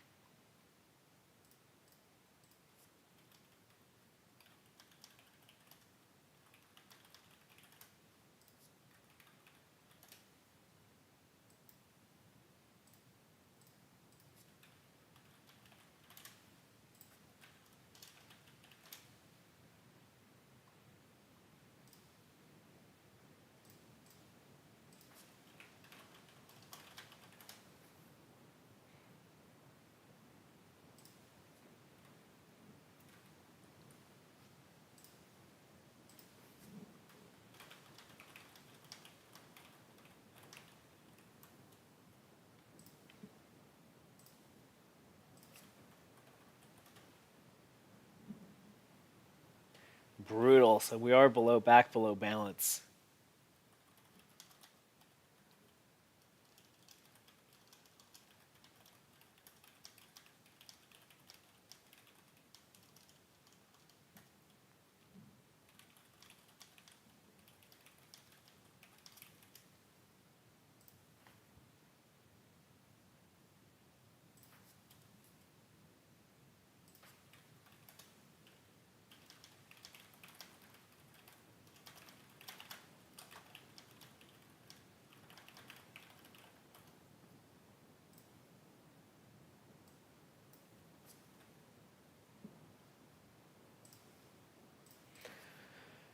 Mental issue about having to do everything myself. New Planet is making enough dollars to hire people for everything. I'm an accountant, but I have a CPA at KPMG. Do my taxes. That's funny. KPMG. I think that's KPMG. I think that's where my dad might get his taxes done. Where are you? What city are you in, or province or state? I think he uses KPMG. If you say Vancouver,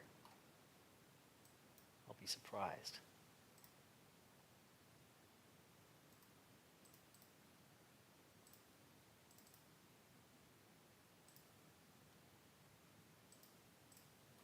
I'm just looking at equities right now on the side, you guys. So what I would do is wait to see a break of the low of the day and then locate a short somewhere in the 71 to 78 area. TTS and MTM tax. I don't know what any of these things are. You know what's a hilarious chart? Skechers.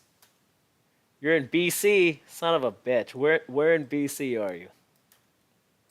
I'm right by UBC. Jesse, who's also in here, he's up north. He's in where are you, Jesse? Prince George?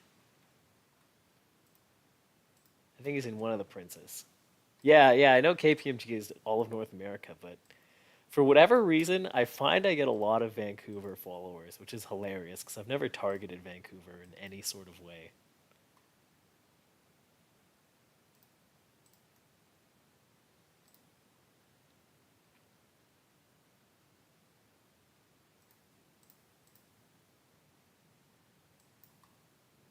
Yeah, he's in PG.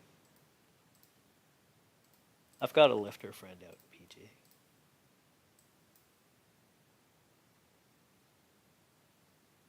Oh, Lucia. Okay, I couldn't tell from the I've got the YouTube screen really far away from me and I can't see your profile picture.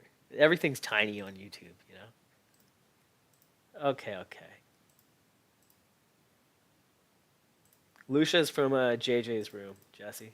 Jesse was in there too. Maybe Jesse even remembers you.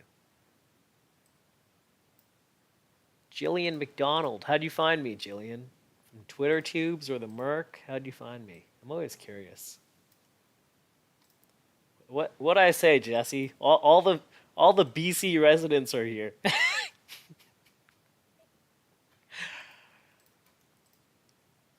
PayPal 85. Yeesh. If the government sees submission from KPMG, that's a good thing. At this point, I could probably be a trader tax account. It sounds like a mental condition to do that job. It was so funny, Leslie. The accountant goes, The accountant goes, "Oh, could you send me your trades for the year?" And I was like, "You want me to send you like I don't know how many trades, a lot?" Like, like what are you asking for? Are you crazy? Oh, cool. You know Jesse. Okay, sweet. Oh, cool, Jillian. You're from the Merc. You're in Calgary now, hey? I think Calgary was where we just had the Western Powerlifting Championships just last weekend. I was gonna go, but a little busy.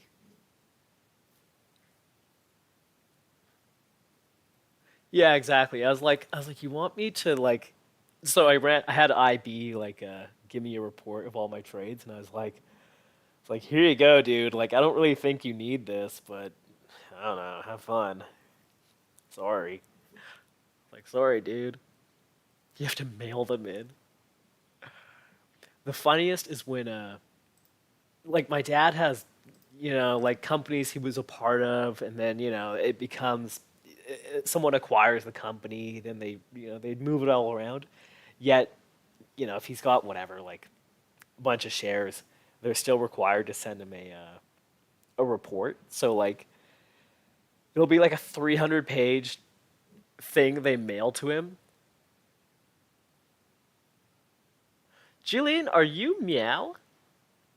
And you were a Vancouverite all along?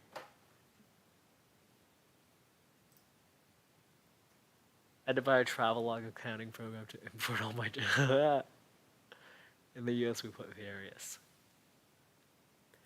No way, Jillian. You're from Vancouver? That's so funny. What, were you working at VGH or something? Because you're a nurse, aren't you? You're a nurse or a doctor or something like that. The IB report is so long that they can't make heads and tails of it. Yeah, I was like, dude, I don't even know what to tell you.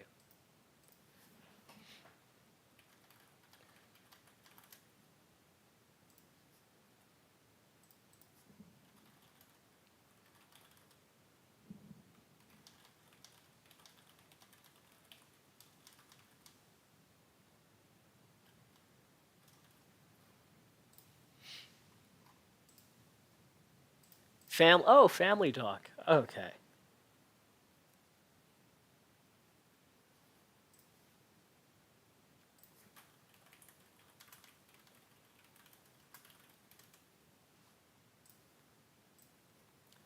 I should have just had you as my family doc. I'd come in there and be like, "What do you think of this trade, meow?" That's hilarious. What made you move to Calgary? Just cheaper real estate or what?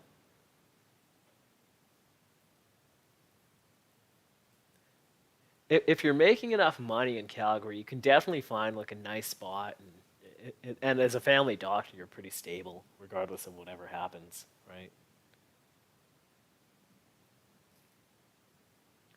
Yeah, there we go. Housing prices too high. Got out of there. Parents also very happy here in Calgary. They got an acreage. There you go. What I say? Meow is saying exactly what I was thinking. If you make it, that's the thing, right? Like the thing with Vancouver is like you can make a healthy amount of money, right? You're making 100 grand, 200 grand. It still doesn't really get you very far. Like you don't feel like you're making 100 or 200 grand. Whereas in Calgary, you're making 100 or 200 grand. You can buy a nice place and exactly. Jesus Christ, you can pull 400K as a family doctor? No way. I didn't realize that. I thought family doctors are kind of, stuck around 150-ish. 150, 200. 200 at the most. I didn't realize you can pull 400K being a family doctor. Jesus. Do you need a PhD to be a family doc, or is it MD? Just the MD. That's crazy.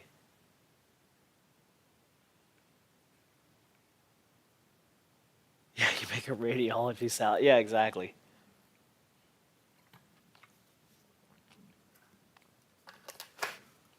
God, I've just been sipping on a 1.5 liter iced coffee tub from Starbucks. Don't be fooled. Those chums are lazy. The average for family, really? 3.5 working days? I'm learning so much. No wonder you got so much time to trade and be on here right now.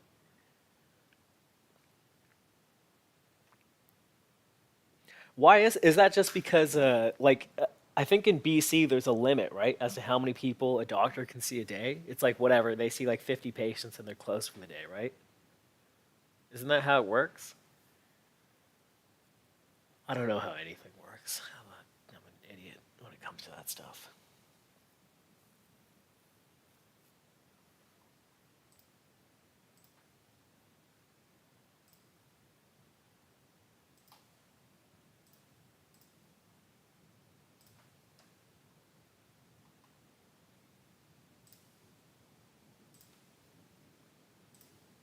Yeah, there's a cap.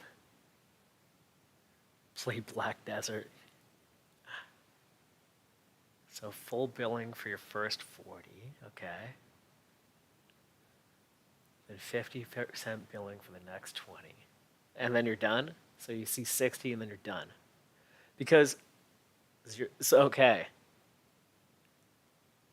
And you don't have to stay open? I've got no idea how any of this works. So like, oh, they stop at 40. Huh. Wow. Okay, so I live right by UBC, right? And the doctor here, Dr. Hodgson, I don't know if you know him. I don't know how tight the family doctor community is, but like if it was past 3 p.m., like the guy's done.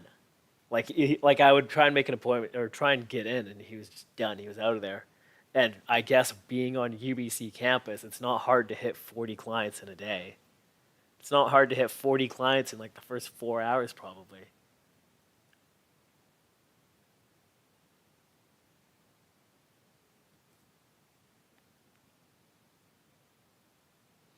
I didn't realize it's that.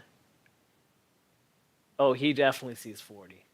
He's in a nice. I mean, he's right on campus, and it's a walk-in clinic, right? So it's always busy, and he hits that 40, I think, pretty fast. In the summer, he might be a little bit slower when all the kids go, but like 9 months of the year, he's pretty good. Yeah, there you go. You've done walk-in. That's crazy. I didn't realize it's such a relaxed job in that sense. Is there a lot of back end work though? Like if you're running your own clinic, let's say you get paid more here to spend more time. Interesting. Is there a lot of back end work though? Like I imagine like if you're running your own clinic, sure you technically worked for only let's say 4 hours, but do you also spend like another 4 hours just like whatever you're running people's wages, this and that, blah blah blah.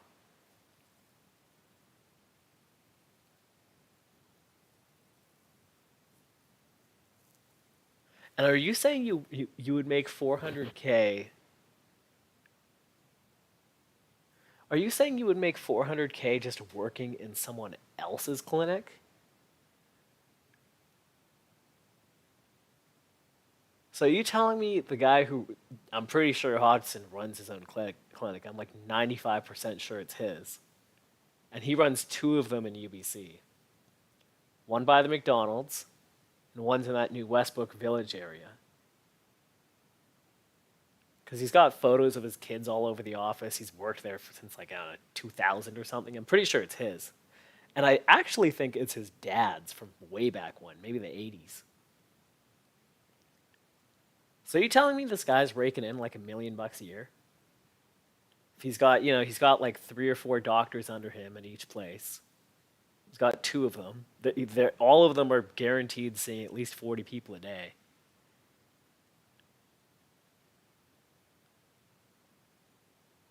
No wonder this guy doesn't retire. He wears cowboy boots every single day to work. I've only ever seen this guy wear cowboy boots in the 20 years I've been going. Very interesting. I didn't realize it's okay. No. Sorry, I think there's like a 15-second delay or something. The clinics are not profitable often if poorly managed. Interesting.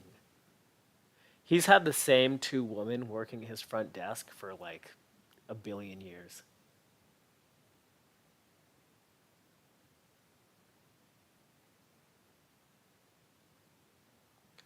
Clinics make 2 to 5% profit on total visit. Oh, that's not that great, is it? Huh. So really the best thing is to just work under someone else's clinic. Yeah, you don't get much at all. Yeah, it's nothing. You make like 100 grand or something off that. So really the best would be to work under someone else, then you can make your whatever. You make your couple 100 grand and you're hanging out. I didn't realize it's such a relaxed job. Now, how much harder is it to do family doctor than than like emergency stuff? Like, is it easier to do family doctor? It must be, right? Like, it's easier to get your education for family doctor stuff. See you, Zeth. Have a good day. I'm just thinking to myself, like, nursing is its own thing, right? I think it's a 2 year degree or something, a 2 year program. Do you need a BA before you do your nursing degree, or can you go just straight into nursing? Let's say nursing is 2 years. Otherwise, to be a family doc, it's what, 6 years? Because you need a BA and then your MD, right? So 6 years, I think. And then if you want to do an ER stuff, you need what, 8 years? Yeah, I've got a friend. She's an emergency anesthesiologist in Hamilton, Ontario, and she just not having a good time. Let's just put it that way.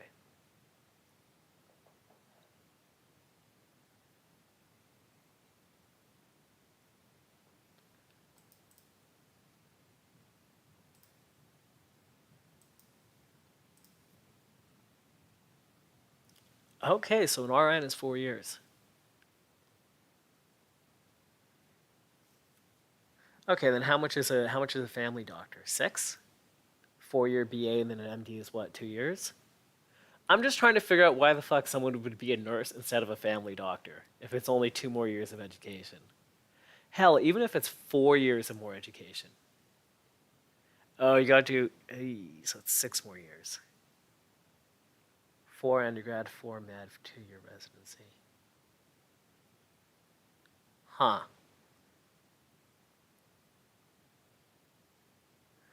It seems like if you have the means, and I understand not everyone does have the means, but if you do have the means for it, family doctor seems like the way to go. ER stuff just seems like you want to kill your mental health and just live a life of suffering. Being an RN just seems like you just want to live a life of people abusing you mentally. And and being a family doc seems, yeah, no, doctors aren't nurses. And then being like a family doctor seems like the perfect in between where you always have the means. I don't know, dude. Okay, maybe you do have the means. So then why do people become nurses if they give you so much money? What's the attraction in being a nurse? Being a nurse seems like it sucks.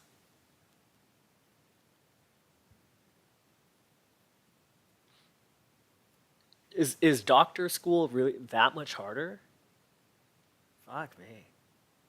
How about if you went to some shitty school, like whatever, you go to, I don't know, you go to, what's a shitty school? I don't know, you go to some like Manitoba school and you get D's and whatever. You finish with an MD. Who gives a shit? You finish and you get your MD. They like taking orders. I don't know, man. Really? By the way, we just cracked the low of the week, so we're heading towards 5250, like I said. They cannot think, so they cannot issue orders. I mean, I guess, right? I know what you mean. Like, some people just like to take orders, and it's just like, okay, I'm just going to take the orders, whatever.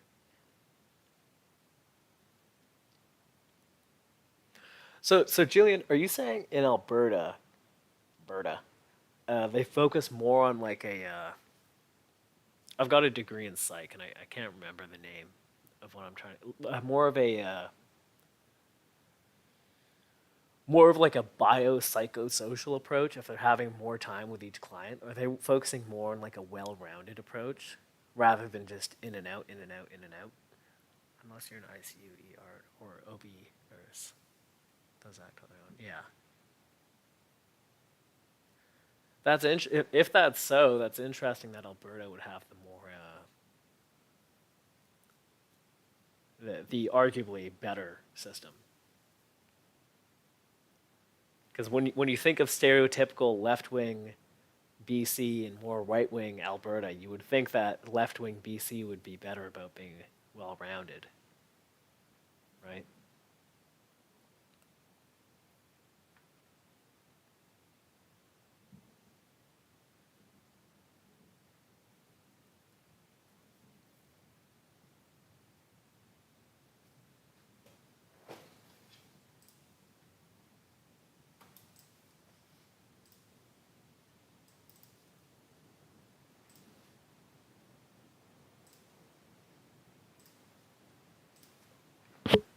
Oh man, this is so interesting. I had no idea how this stuff works. $38 for the first 15 minutes.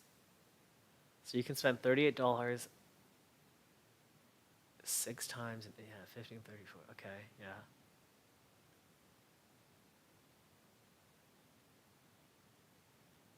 Or $55 four people per hour to make the same money. I see. So you're kind of incentivized to do the latter, right?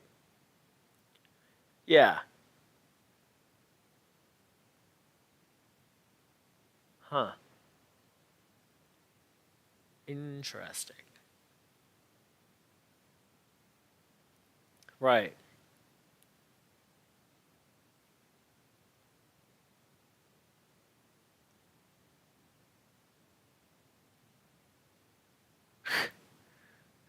See 80 people a day. Here I was thinking that you're just a potentially slightly crazy person referring to yourself in the third person as a cat. Now I realize you're a family doctor.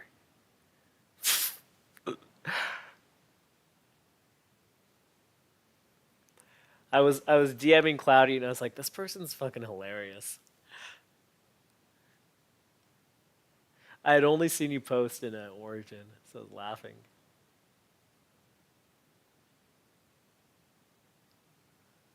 Huh.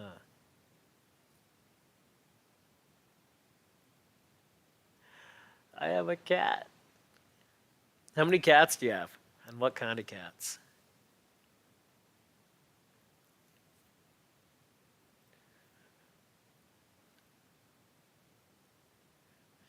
Leslie is waffles, by the way, Jillian.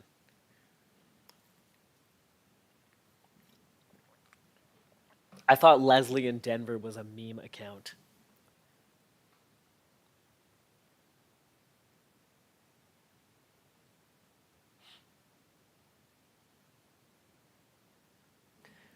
My grandmother has uh, Alzheimer's, and it's only me and her at home today. Otherwise, usually there's other people. But okay,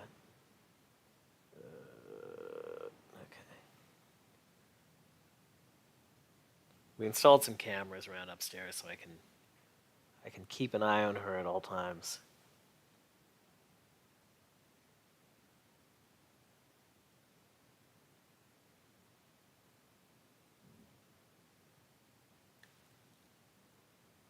One, it prevents me from being a cat lady. I think you need three.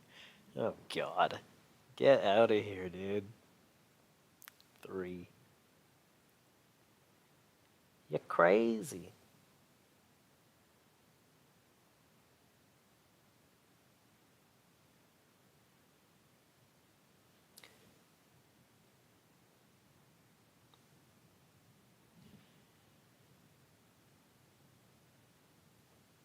Damn, an hour. Yeah, Leslie, it's super helpful. Especially like she likes to hang out in the kitchen, which no shit is not a great thing. So this way I can just like watch what she's doing. Like right now I can see she's just watching TV in the living room. So I'll just keep that on my phone.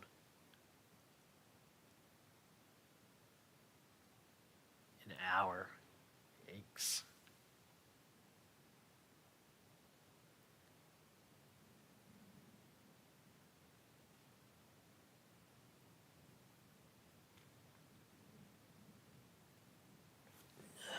Go. Yeah, danger indeed. But if I can just watch her, then it's fine. Like it's not like she's cooking in there. She's like, she like draws stuff or like, just kind of hangs out in there. And it's just kind of the main room upstairs.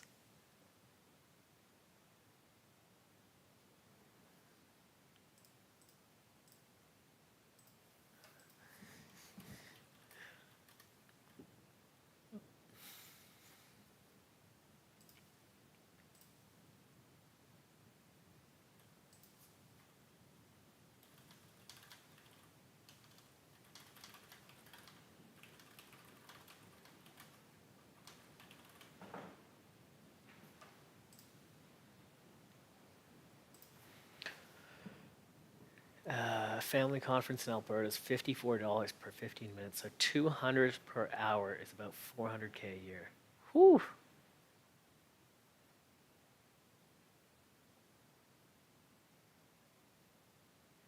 Leslie, she made me a birthday card maybe a year or two ago, and she always likes to draw stuff. It's not like great drawing, but whatever. She likes to draw, and it had me deadlifting 500 kilos, which would be like an all-time world record. It was so funny. That's 1,100 pounds. Oh, you're bidding on this. Okay, where are you in at? 65-ish?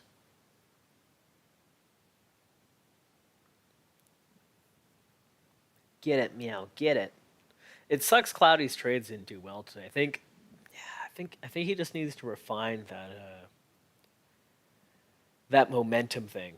And I know he knows how to trade. What's the word for it? Not intuitively. What the fuck's the word? I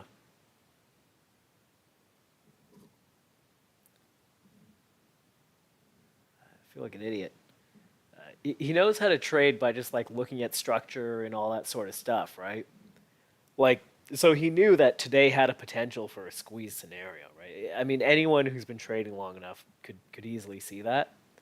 But because he has that momentum measure that he's using, he was forced to take shorts, and he kind of got fucked. And then, oh, he shorted the overnight. You shorted the overnight at 37. Fuck. Meow. Yeah, I was like, yeah, I'll just pile that on top of the 400K already. Add another zero to the end.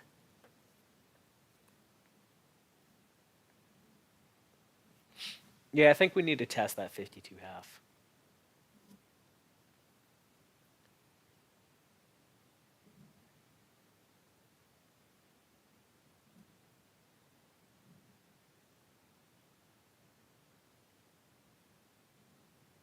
Maybe I'll go take my grandma for a walk during power hour. She got out one day. She got out, but luckily she's extremely slow. She's down 75 pounds, which is pretty good. Unusual for an 80-year-old. She's down 75 pounds, but she's still slow as heck. She was like 250 or something, and she's not tall. She's like 4'11" or some shit. She was like 250, and now she's like 170, maybe 240 to 170. I don't know. But and luckily she was walking home in the right direction. But like, I found her, and I was like, where were you going? What were you doing? She's like, oh, I was walking with your dad, and I was like, Dad was trying to find you, and she was like, no, I saw him in the forest, and I was like, okay, sure. And then she had a moment of clarity where she was like, "Oh, well, your grandmother's just kind of like this now." So it's kind of interesting when like she has moments of clarity of like knowing what's occurring, whereas other moments she's just like, so my grandfather's brother passed away like on Wednesday. It was not unexpected at all, so it's not some crazy deal. But and in Indian culture, family members will come by to just say, "Oh, that sucks," whatever. And she kept thinking people are over to give like wedding invitations or something. I don't know. It's a weird. It's a very strange condition.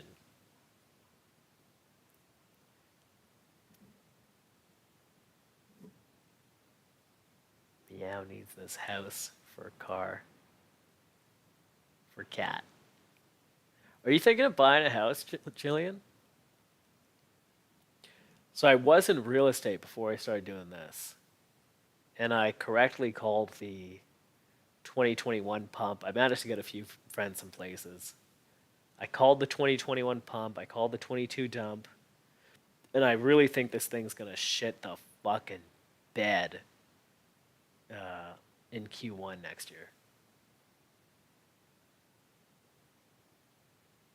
I did so one of my final psych classes was talking about dementia and stuff, and there's something called the clock test, clock CLOCK, and I was like, I'm just gonna do the clock test for shits and giggles on her, and I had her do it, and I was like, oh fuck, this isn't good.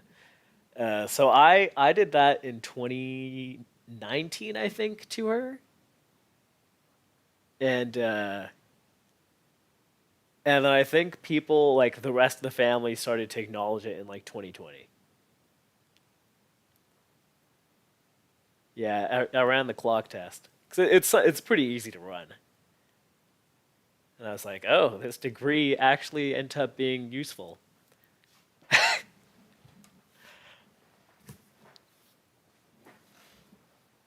Because like it was off, dude. It was off, and I was like, and so she's like from India, doesn't speak great English at all, right? And I was like, I was thinking, oh, maybe like I fucked up the language difference, and then I had my mother run it on her as well, and I was like, oh fuck, no, I didn't fuck up anything. Like she just genuinely fucked up. She's genuinely fucked up. Back in Vancouver and real estate dies. I really think, Jillian, Q1, Q2. So here's the issue, right? Q1, Q2, we should start seeing some foreclosures, which I hate to see. You hate to see it happening, right? This people's houses. It's not, it's not just you're not just looking at ES tapes, right? This people's houses. But I mean, there should be foreclosures in the first half of next year, and and in theory, you should be able to buy a place really cheap. And if you have time, the worst people are going to be the pre-sale guys. The people who bought pre-sales are going to be the most fucked, and those will be the most desperate sellers. The only downside is that if you get a variable, you kind of run the risk that rates might go even higher. I think it's largely unlikely they go much higher, but I would be probably running a variable rate, and then look for the rates to come down after about 3 years. I would say 3 to 5 years, and in the meantime, you're just gonna be kind of fucked. But that initial cost of the actual place should be quite cheap. Haha, nice one, Waffles. Fuck yeah. Dude, when mortgage rates were so cheap in 21, 22, I told so many people to refinance their goddamn houses. Thankfully, most of my family listened and my friends. Uh, but some people just they're like, "Oh no, like I think what I'm gonna do is get a variable rate." dude, interest rates are like fucking 1.5% or whatever. What are you doing? Grab a fucking fixed rate. Are you stupid? God damn. Hey, Sedenko.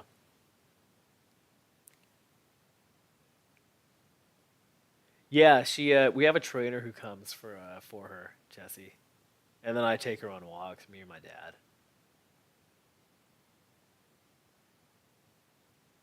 Yeah, start dying in '08, fully dead in '09.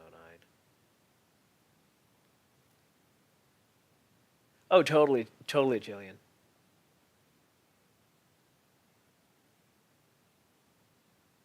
I mean, I've got a friend, and I kept telling. So she came into some family money. Someone died, and she came into some large money, and I was telling her, I was like, dude, if you have enough money that, let's say you have, let's make up a number. Let's say you have $1 million of cash, and the place is selling for 700 grand. If you if you buy that thing outright, and and the value just ramps up over the next 5, 10 years, you could make 50% on that. A pre-sale is just like a pre-sale condo or apartment, Jillian. Like, it's not actually made yet, right? You buy a contract essentially, and then you're given the unit a certain amount of years afterwards. However, because of inflation, the supply chain issues, the lack of labor, et cetera, now the interest rates, these things are not being, one, they're not being completed on time. Two, if they are completed on time, they're being completed at higher cost than anticipated. Three, due to a lack of parts, a lot of them aren't being completed in the manner that they thought they would be completed. And now you're gonna have a bunch of trapped buyers, just like on ES. You're gonna have trapped buyers because people are gonna realize real quick how expensive shit's gonna get. My family was over the other day, and they were complaining about grocery prices, and I was like, I hate to say this, but it's not gonna get better. Oh my God, Metrotown condos for $1 million. Blech. I was telling people to just fucking buy everything in January of 2021. I said, if you got the money, buy it. Just buy. By mid 21, I was saying maybe don't buy. By 22, I was saying don't buy at all. Clearly, we've run into some hysteric bull market. I wrote I wrote super long blog posts about this. I don't even know if my website still runs here.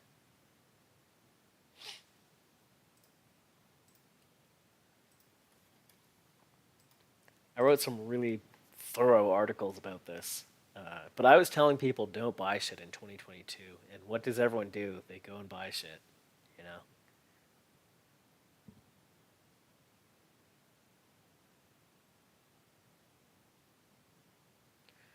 There are going to be so many people who are fucked. And it's not. So there's some fear mongering, right? So don't. Whoa, that was a nice spike. Uh, Fuck, 0 on the bid, 2,500 on the ask. Someone just smacked that thing. Um, what was I going to say? Right. So there were stress tests done, right? Stress tests were done before you can get your mortgage done, right? Right? They make sure a stress test is done. So those people will largely be okay. I understand that a large of them had gifts given by family members and this and that, but for the most part, they're going to be okay. They're not going to be having a fun time, but they will be okay. Uh, the people who are going to be really fucked are the people who took out HELOCs, right? Home equity lines of credit, bought an investment property, and a lot of the times those investment properties were not generating positive revenue, net positive revenue for them. So they're going to be stuck in a position where their mortgage rate doubles. They already weren't making money on the place, and the value of the place is going to go down. Because people who were born, I feel pre 1980 ish, 85, 1985 ish maybe, they have this mindset of only seeing they've seen only two things in their whole life, which is one, real estate only goes up, two, interest rates only go down. You know what I mean? Like there's this mindset in Canadian real estate that's been ingrained for the last whatever 50 years that real estate only goes up and interest rates only go down. People forget about in the 70s and 80s when interest rates fucking piled up and everyone got their fucking asses kicked. In 2009, people just bought up the distressed real estate as local media. Exactly, yeah. That's what I'm kind of expecting a similar thing to happen. Sold their 3 townhouses in Surrey and bought a 45-acre estate. Hey, fuck yeah. You're right. Stress tests won't account for if we get over 5. Took out a HELOC for Maxi as a bidding. Attaboy. TW, I know it was Eric today on the mic, and he's not the same as JJ, but hopefully he got a little bit of value out of that session. Apparently that RX guy is trading like thousands of contracts, so if you wanted to harass anyone, that's the guy I'm trying to harass. I asked him if he has a Twitter or a blog or something. Yeah, the strippers had rental properties. It's the exact same thing, dude. Yeah, taxi drivers in Toronto had all these condos. That's the thing, right? Like, Canadians are used to this model where rates only go down and real estate only goes up. And that model only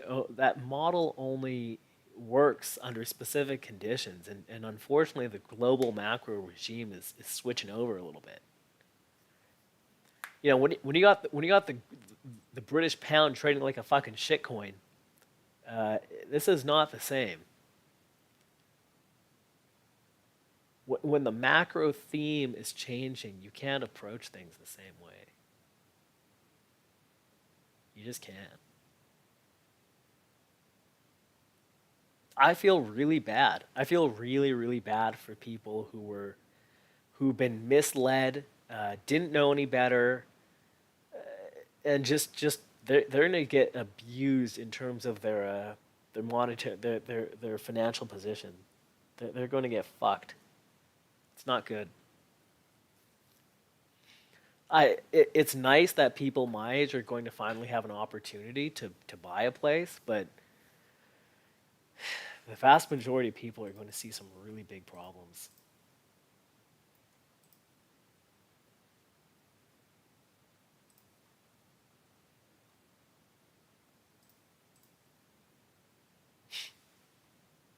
Sorry, that's my rant on Canadian real estate. Once you understand how things work, it's really sad. It's really sad. That's what it is.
How does Telegram work? Is this a paid thing? I feel like a fucking 80-year-old man. How does Telegram work? RX sent me a Telegram link, and I'm like, I don't know what the fuck this is. Middle class destroyed. Absolutely. Absolutely. I don't give a shit about the upper class. I know they're fine. They just got their cock sucked for the last year and a half. Okay. They had a great time. It's hilarious. So this guy, when I was doing real estate last year, he made, he was one of those middle class guys who made it into being, kind of upper middle class. He had a waterfront property in Maple Ridge. Okay, so it's Maple Ridge, but it is a waterfront property, and he did do it well. And he keeps telling me about like, oh, like this worked out for me, blah blah blah. And I'm just thinking in my head, yeah, things are working out for you because interest rates are low, and like you already had money. That's what I'm thinking in my head. He refused to budge on some crazy price for his house. He got offered some insane amount that he should never have been offered. Refused to take it. Kept. He was asking me, "Oh, we should put in newspaper ads for the house." And I'm like, "What the fuck is this?" Just completely out to lunch. And I think he got offered at one point 2.4 for the place. I don't think he could get $1.5 million now. Maybe even less. And he never contacted me after that. Just delusional, absolutely fucking delusional. So those people, I have no problem that they're getting shit kicked now. That's fine, whatever. They had their run. If they made the most of it, great. But when the middle class is getting fucked, that's who you feel bad for. Still, people trying to see. Yeah, oh yeah, totally. These people are delusional. They don't understand that the market is not what it was for real estate. West Vancouver, British properties, houses of 8 million. Yeah, yeah. I'm out in the endowment lands, Jillian. So I'm aware of these types of people. It's nice to know the future and then watch your stream. It's nice to know the future and what does that mean? I expect the market to move in that direction because I just saw it and then I can realize how it worked out a second time.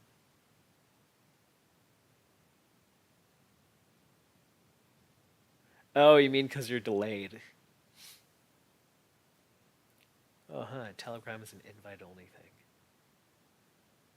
I didn't say your name. I don't think I did.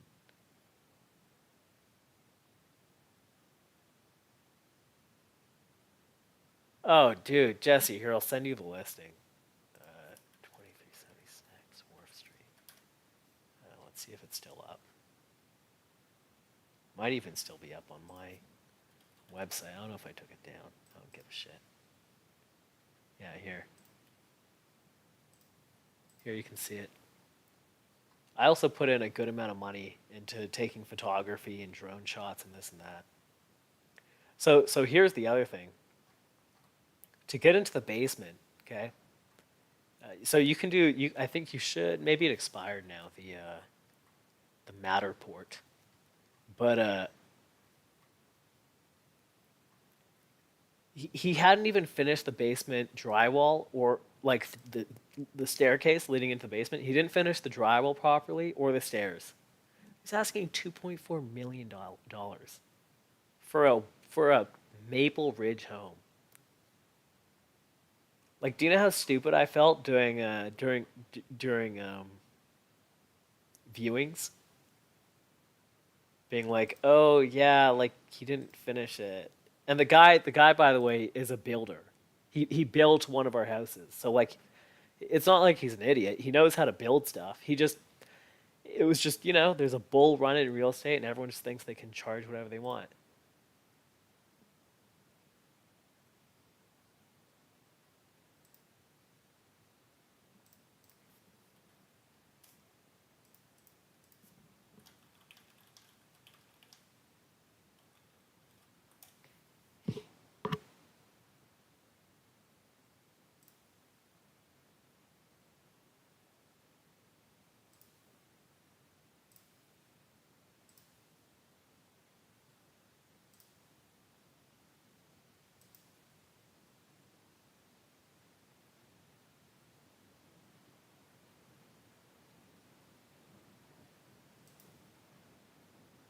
It's just a messenger app, more complex as WhatsApp with encryption and more functionality.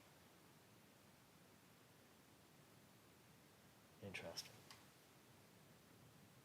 Hey, Jillian, do people with Alzheimer's just sleep a lot? I'm just watching her. She knocked out while watching TV. We try and make sure she doesn't just go like grunt answers to us. We try and make her have like speak a full sentence. She seems to just fucking sleep like all the time. I listed that in.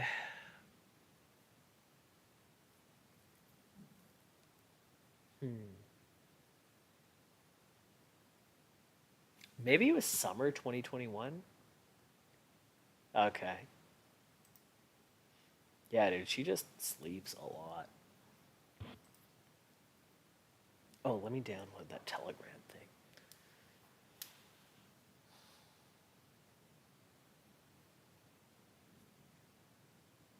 The brain is fried, right? You can keep stimulating.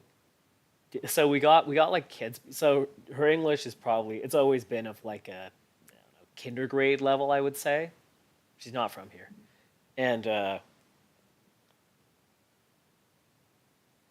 so we got her a bunch of like little books, like little kids worksheets and stuff, and she she kept dating things as 1995. It was so weird. Any deviation from routine can cause delirium. And yeah, so we try and get her up at the same time every day. Some days she's just like fucking hard as shit to wait. Like she will just. My mom literally like ripped the like pretty much just like threw the blanket off of her because she was just refusing to get up and like physically put her legs on the ground and then she got up. But like some days she's very hesitant to get up. Uh, like she had asked her like 10 times. Yeah, exactly. So eventually we got like she gets her up and then she makes sure she has breakfast and then yeah. Yeah, and then we try and give her like every night we go for a walk at the same time, like a post dinner walk and then an afternoon walk. Luckily there's a lot of us, right? We've got two houses side by side. So like there's a lot of us, but like everyone still has their room. Uh, Back to 60 quarter. Jesus Christ. Ugh, tick is rough. Negative 2100 breath. Um, those days you check for delirium if she seems more confused. Yeah, there are certain days where like you can tell she's just like not on the ball. Other days she's fucking firing. It's such a weird disease. Just like fucking strange disease. Yeah, this looks like shit. It popped up and then just sank right back to 60. I still think we're gonna go trade 52 half. That's what I've been waiting for. I've been waiting to see if we can trade 52 half.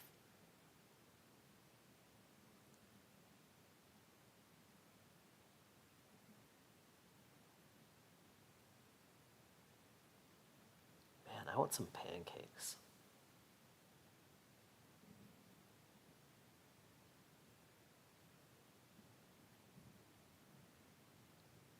Yeah, yeah. So as yeah, she eventually she'll be non for. That's why we've been whenever she uh like if we ask her, "Hey, do you want an apple?" Like her even before any of this, she was generally kind of like she would kind of just go like or like just kind of mumble. So now we've been very aggressive, if you want to call that, in ensuring in ensuring she does give proper full responses. We found so she can still physically crochet and sew and all that, but everything just kind of comes up fucked up.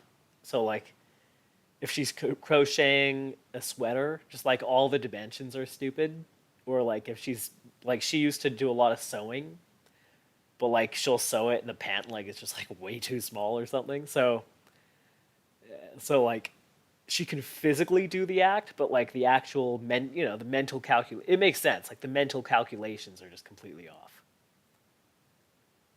But the physical, more I guess, memorized physical, what do you call it, like motor actions? Those are moving fine.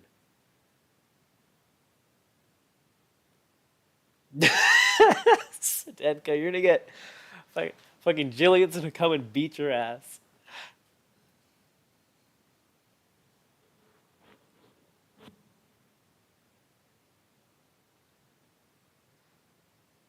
I just added RX on that Telegram thing.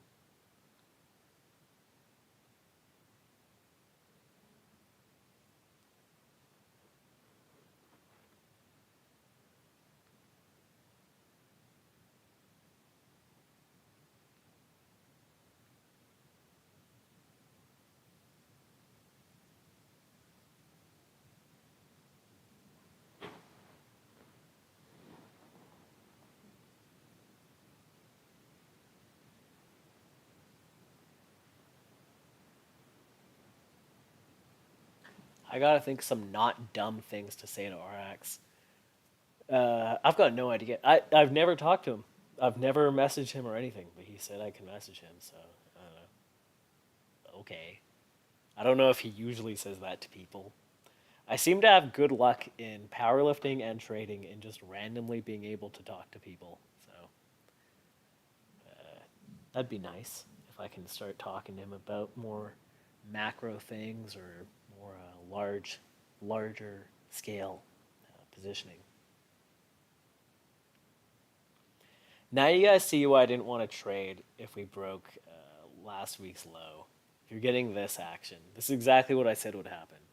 You're gonna get this super whippy liquidation slash aggressive covering, like just this fucking gross action. And if it pumps, it'll just rip everyone up to 92.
JJ put in a good word for you in the past.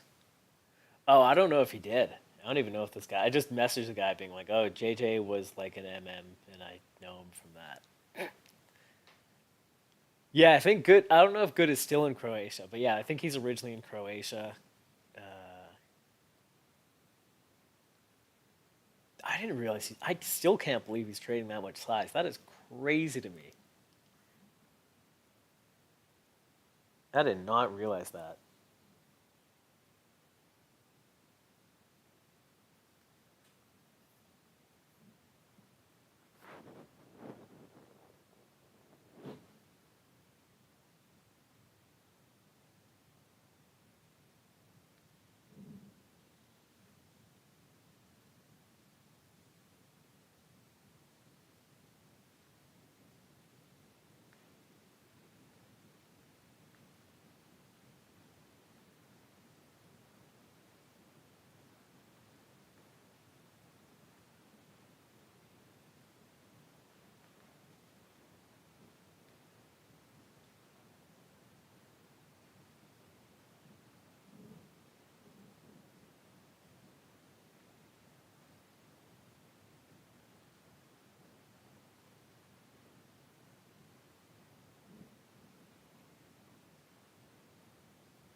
Like I didn't realize good is trading that much size, or this RX guy. I thought most of the people in that room were largely novices. That's why I was surprised that he was in there.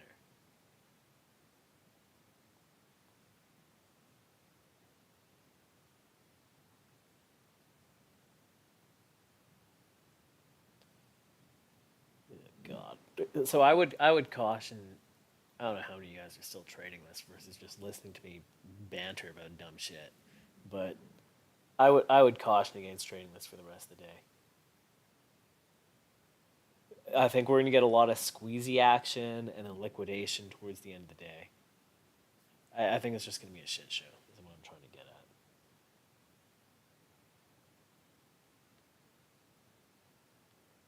at. Huh? RX trades mostly commodities and mostly swing.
I think there are, and there'd be SHAGNs and trading isn't so like kind of how Hanks was in the room for a minute. Yeah, Hanks.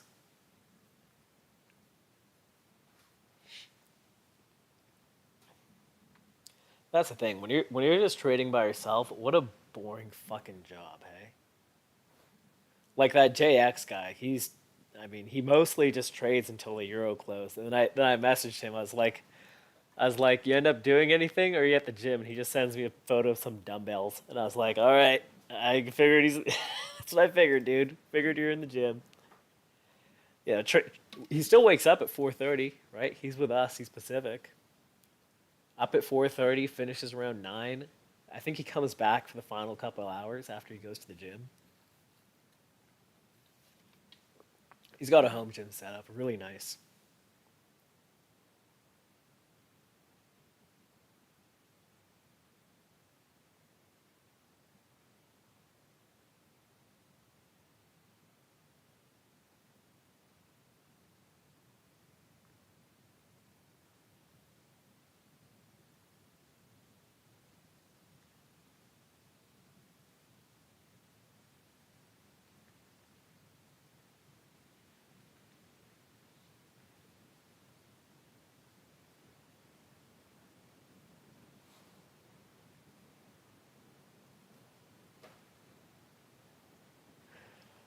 I mean, that's the thing, right? Like, which I'm really enjoying. I mean, we'll see how these stats keep playing out, but um, I feel like I'm starting to get to the point where I can make my trading a lot more stress free.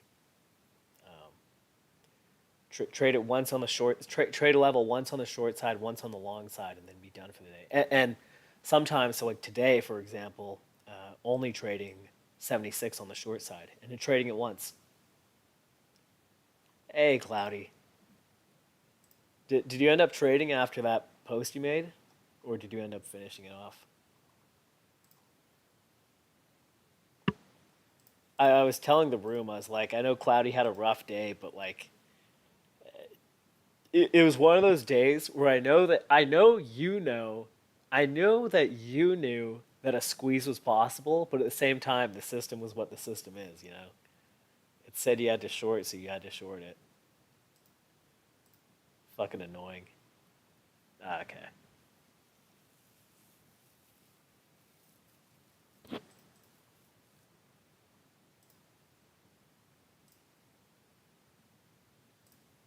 Send you a screenshot of something.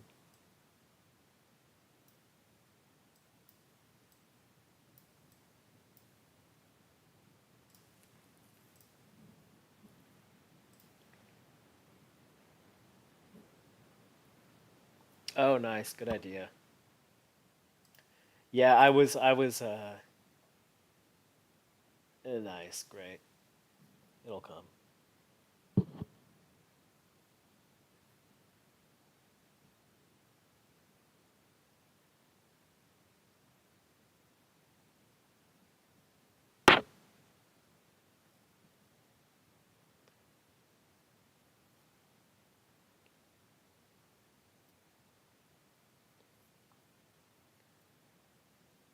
Oh, did you join Cloudy's room? Today was definitely a day to reduce size. I did well. 2 wins, one break even. I uh, I longed '07 half, and then I longed 23 half, and then I shorted 76. The 76 was a break even. Um, I'm sticking with my little 2.5 stop and 2.5 take profit, and it's been nice. Oh, I didn't even realize there is a trial. Nice. I'll make sure to tell people. I didn't realize there was. The win rate when combining my levels with the plan, cloudy, and then only hitting the level once in a day, it's it's high. It's really high, and I'm getting a little too excited. I'm waiting for the day where I just get my fucking ass whooped, and we all know it's gonna come. Yeah, I saw a Cloudy post in the morning saying he's gonna trade smaller today.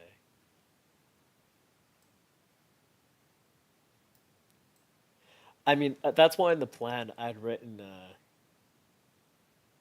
I don't want to trade this thing if we broke Friday's low, because now you're getting this action, which is exactly what I thought you'd get, which is like this fucking heavy sell, and then they get these like rippers, heavy sell ripper, and then this chop stuff, and again we might just ripper again to like 90 92. I went 13 and 2 last week. Yeah, exactly. Everyone comes to their day, hey? Everyone has their day of losses, unfortunately. I wish I could win every day. Wouldn't that be fun?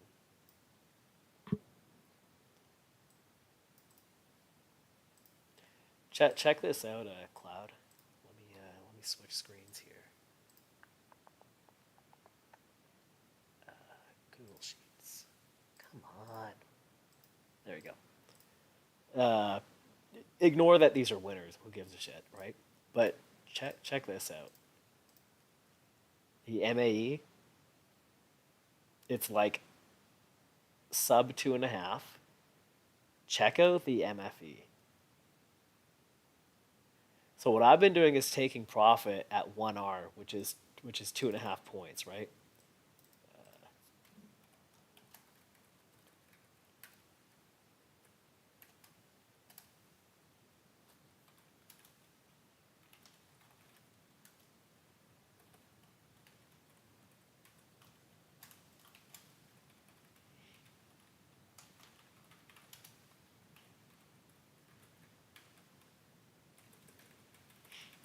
There we go. Now it's a little bit clearer for you. So what I'm realizing is that like these runners, I should maybe be doing what you do, which is give them a lot more room and just like let it go to at least 5 points. I would say it need way more data. Obviously, this has a lot more data in it. these back tests.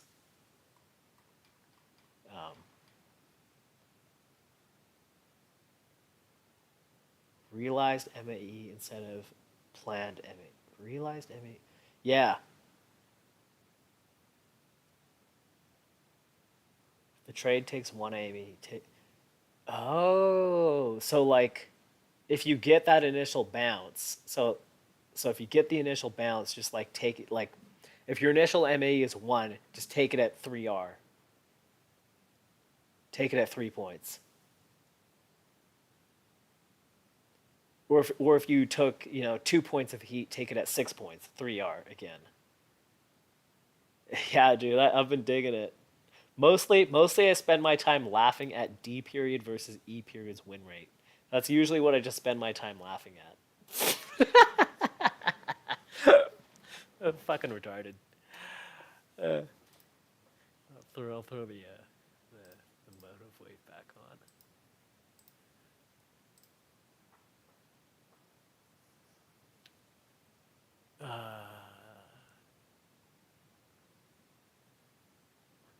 Yeah, I saw you warning the room. You and Mr. Origin admin.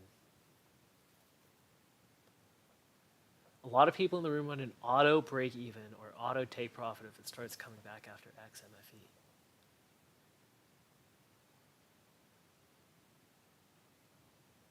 If you look at the pinned messages, he talks about the bracket.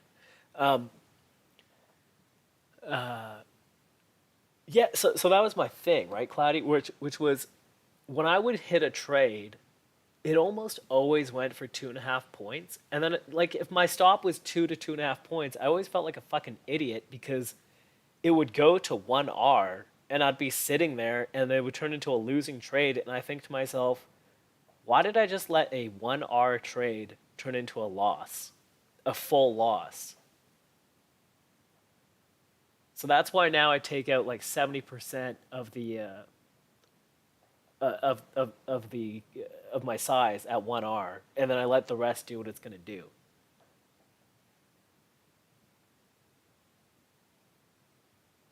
I do like it. So I understand the moving to break even or moving to some sort of profit amount. It's the same thing as what's his face talks about, right? Dante, where he's like, if you're 5 points in the money and your take profit was 7, why have your stop, effectively 10 points lower when you're 5 points in the money already? I get it. I get what he's talking about. He's talking about a flexible RR, a more flexible way of viewing RR. I get it.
Yeah, Cloudy always keeps his. I mean, that's the thing. When you're trading a more systematic method, if you don't have a way of keeping losses limited, you're gonna end up in a situation where like it's like, oh well, the program says to just long this, it says to long it, so then you just keep longing it, let's say, and you're gonna end up on a day where you just take a fucking shit kicking. Whereas Cloudy's doing the right thing, which is if I think what is it, Cloud, like 2 losses? If he takes 2 losses, he shuts it down, and then you can reevaluate.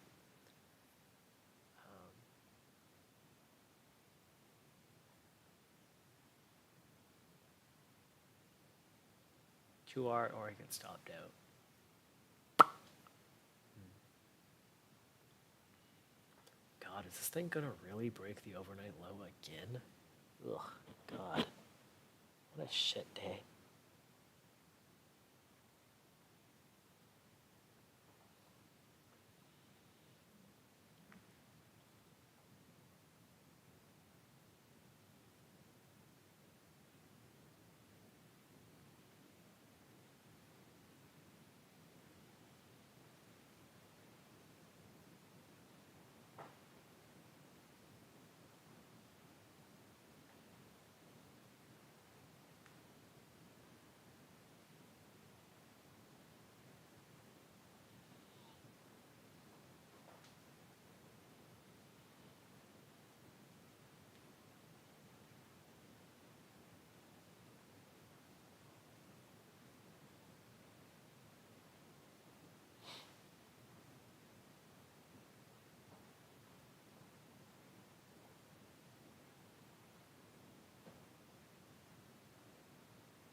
MAE is max adverse excursion, I think. MFE is max. I don't know. I don't know what MF is. That's what MAE is.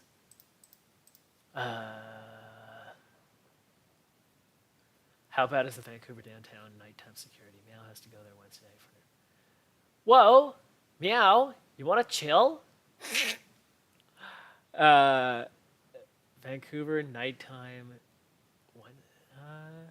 When? Where in downtown are you going? If you're going to like Cole Harbour, dude, you're fine. I mean, if you're going to the downtown east side, I mean, you know as well as I do. If you're on Hastings and Maine, you're in for a rough time. Yeah, exactly. Jesse's like, what part of Vancouver?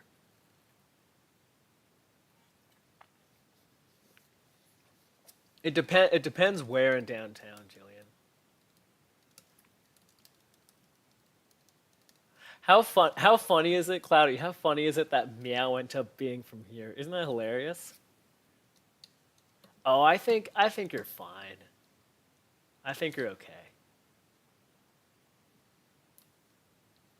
Like my cat Meow makes for a while. Ah! Like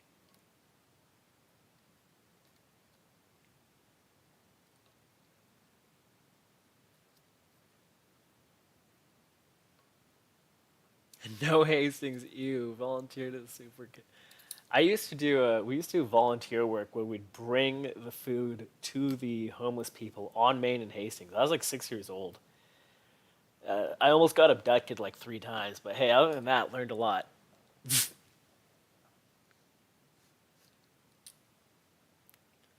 Yeah, Hastings truly is like going to the zoo. Oh, are you from Berta? How long did you live in Vancouver then? What years? What years were you in Vancouver?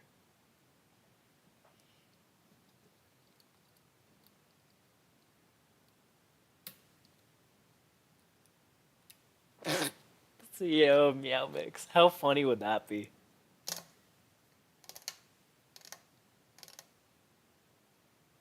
Meow got offered cocaine. Oh my god. Yeah, the Hilton is fine.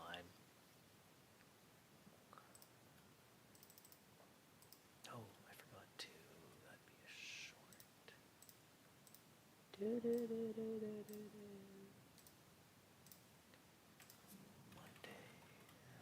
S7650. 97 to '08, then went to med school and was lost to BSC. 97 to '08. Huh. Interesting.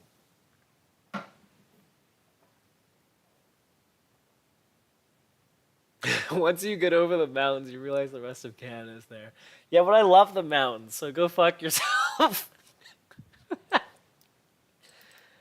I love the mountains. How dare you? How dare you say that I have to not look at the mountains? I must. It's a necessity.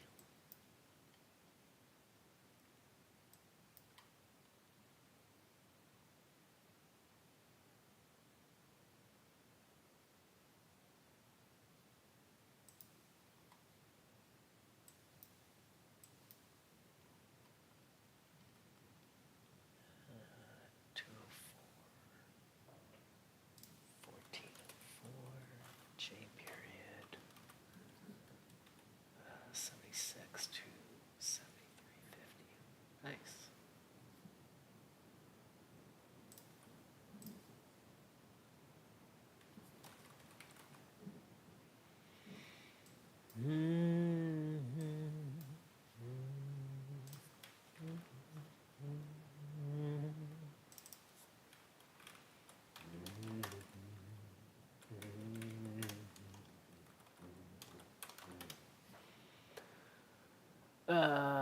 Meow means the Rockies, not not Grass Mountain.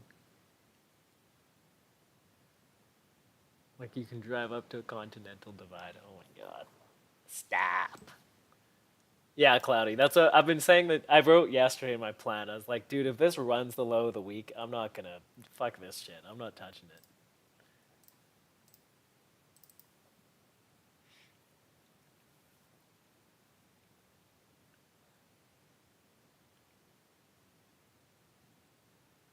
Wednesday.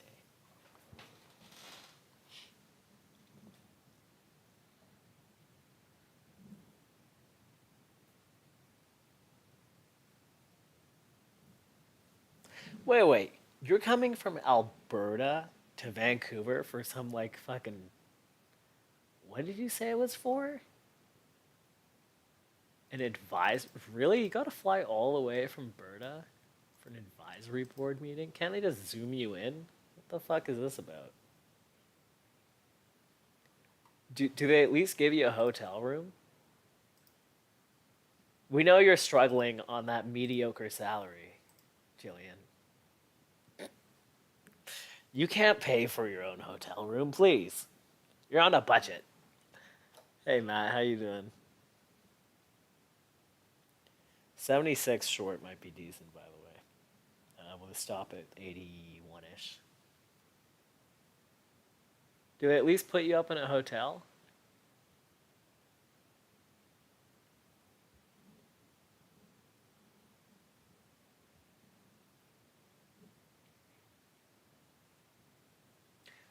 Ooh, a pharma meeting. Joan's like, yeah, they put us up in a hotel and they give us free Xanax. What else can I complain? I can't complain about anything. That's dope. That's cool. I mean, then it's fun, right? Then it's just a vacation.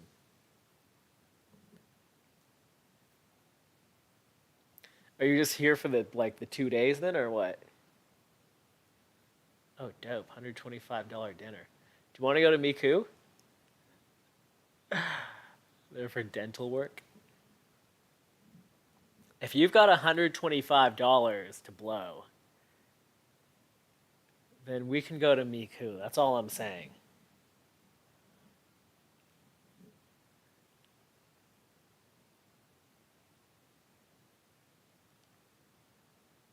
Damn, going all the way to Surrey? I feel like you're just gonna spend that amount of money on gas.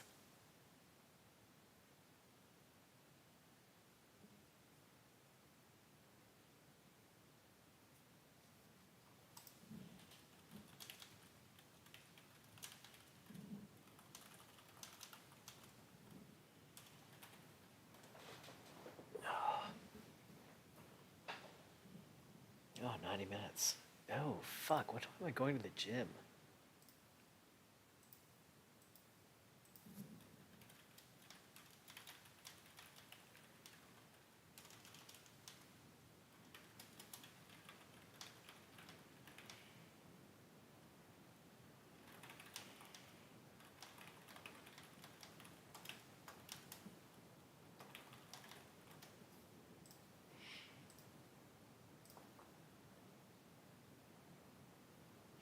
Ride the sky train. Oh my god. You're hilarious. Patron.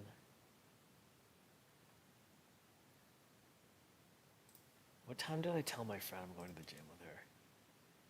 Oh god. 12:30. Oh Jesus. Oh, fuck me.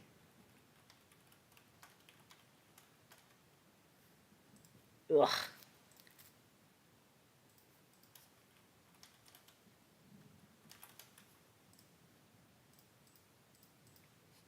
Yeah, yeah. How the fuck are you not worried about riding a sky train to how the fuck are you not worried about a sky train, but but but you're worried about being in downtown?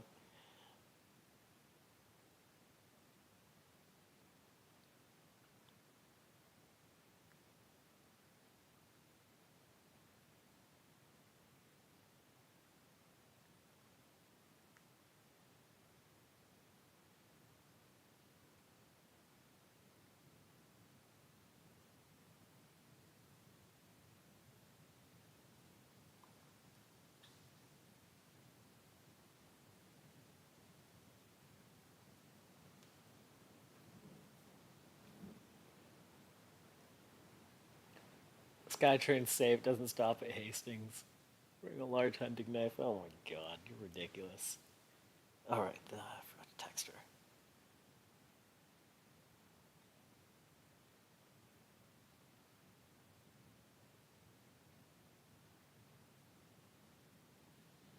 Yo, let's also check on my grandmother.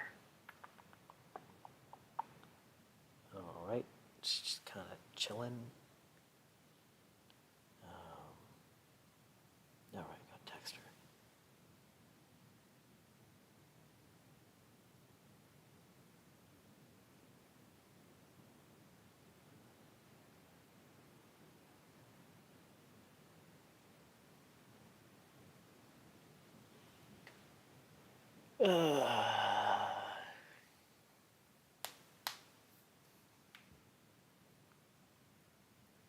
The train.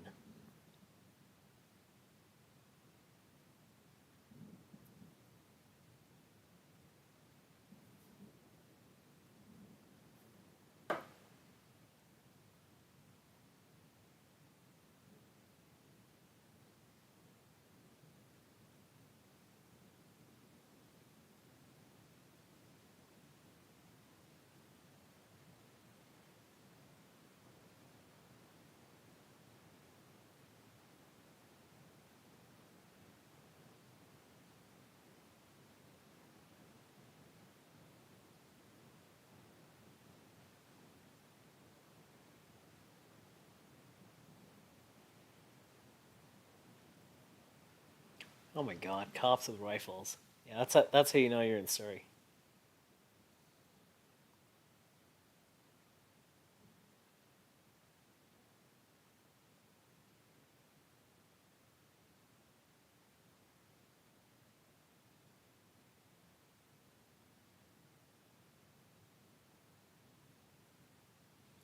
Meow. Turns out Nash's nephew is married to my cousin's friend, and I went to her bachelorette party. How funny is that? Just randomly met him in the Merc. And then you also happen to be from around here. How funny is that? That's why I always laugh. I always ask people, "Do you happen to be from Vancouver?" Because like 90% of the time, they somehow manage to be from here. Do you happen to be from Vancouver? Meow has an arms dealer patient. Oh my god. Yeah, isn't that weird? That's why I asked you. I was like, do you happen to be from BC by any chance?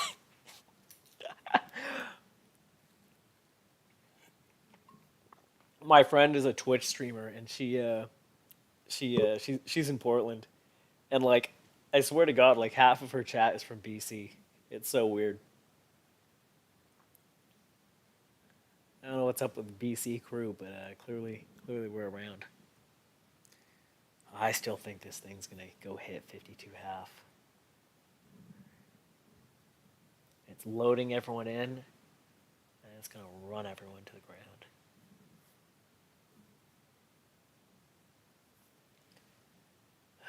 If my friend says we're meeting at she says we're going to the gym at 12:30 Pacific, then I'm gonna head out. But I'm just waiting on her to tell me. I need to make myself some pancakes.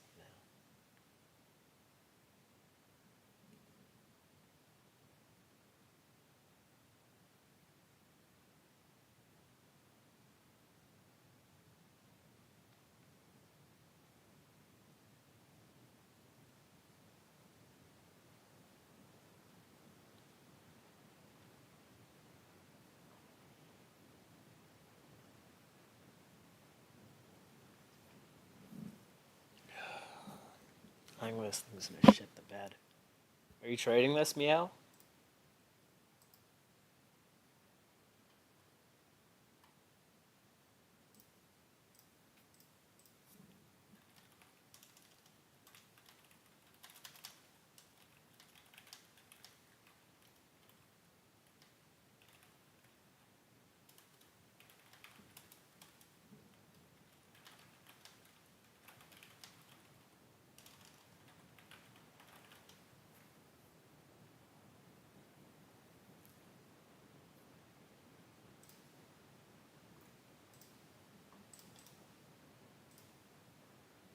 Uh,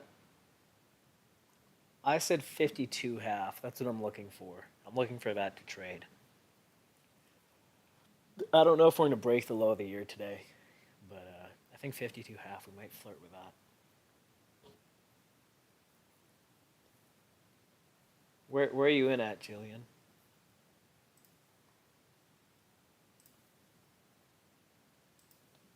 Who would have thought drinking half a liter of Starbucks cold brew would make me gotta take a piss?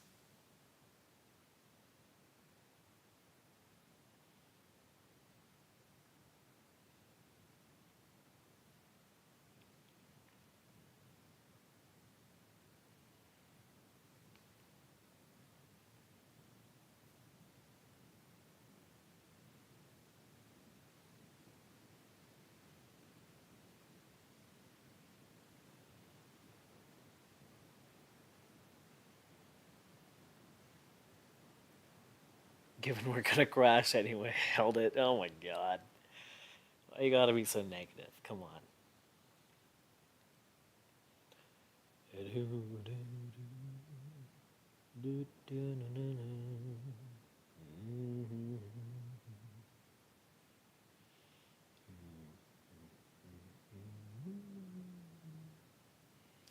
I once had, I think four. Oh God, Jillian's gonna yell at me.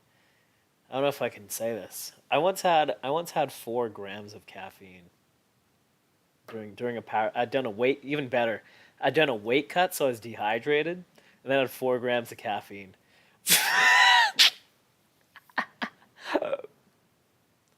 Uh, yeah, that was interesting. And then I was young. I was like 19 or something. I didn't want to tell anyone because I was having like heart palpitations and my stomach felt like it was gonna fucking just blow up. And so I went home and I played video games. And every 10 minutes I would just curl up in so much pain. And yeah, in general though, I'm very tolerant to stimulants. So is my brother. So is my dad. I think we all have ADHD. Um, I've been actually diagnosed with it, and comically, during my psych degree, it was the last thing I learned. So I was the one motherfucker who went through all of uni not being on Adderall, and who should have actually been on it.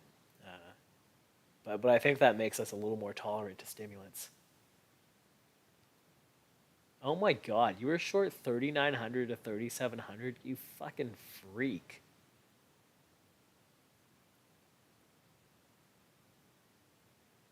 Yeah, I'm fairly tolerant to I haven't had any drugs like coke or anything, but I imagine I would be pretty tolerant to it.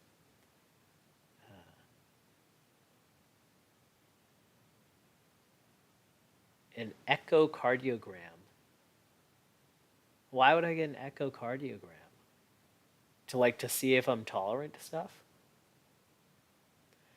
Well, so I'm dieting and I'm down 40 pounds so far, and the goal is another 15. And so I think start like for the final month. So I started in January, so it's been 9 months, and I'm gonna stop at the end of November, maybe early December. So for the final 2 to 4 weeks, I'll throw in ephedrine to give that one little last push. But other than that, I haven't used any fat burners or anything like that. Oh my God, I forgot to eat 3 days in undergrad. I mean, that's the thing, right? So when you have ADHD, once you focus on something, you're all in on it, right? That's why like me, my dad, my brother, we're all the same in that like when we start working, and I've got 6 screens up here, right? So when I start working and 180 degrees of my view is just screens, I don't really get hungry. Oh, don't worry. We don't need to worry about my cardiac function. What we do need to worry, actually, Jillian, here, be my WebMD. Sometimes when I stand up and I walk, I get really dizzy. Like not a little dizzy, but like I need to strongly hold on to something. And I went to the doctor, I got a blood test done and everything. They're like, your blood test looks great. You're fucking sweet, dude. But like I like really dizzy, dude. Like it's not long, like 15 seconds or so, but like really dizzy. ADD would be if you can focus on things you like. I can't focus like on other things. I cannot focus for shit. Nope, my blood pressure. I checked it. I checked blood pressure first thing in the morning. I checked it before working out, after working out, and at night. All of them were just like bang on the money. Same with my blood sugar. Like every test I could think of is just like perfect. Do you really think it's that?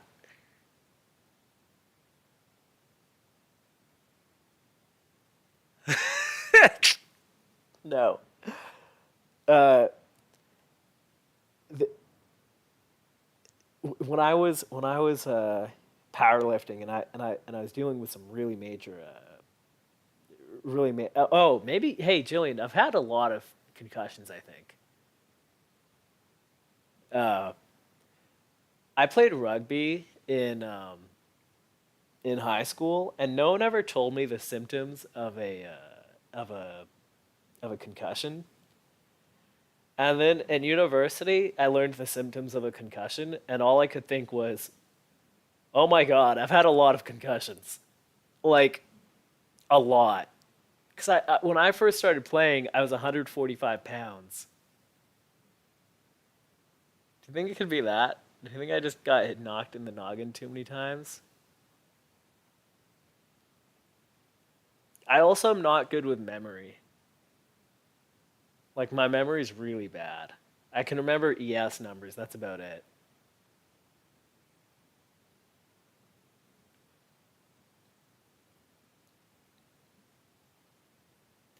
I just remember hearing what the actual symptoms of a concussion are, and I was like, oh, that's why in high school I couldn't remember anything I did every weekend. And people always thought I was like is from partying or something, and I was like, it's not from partying.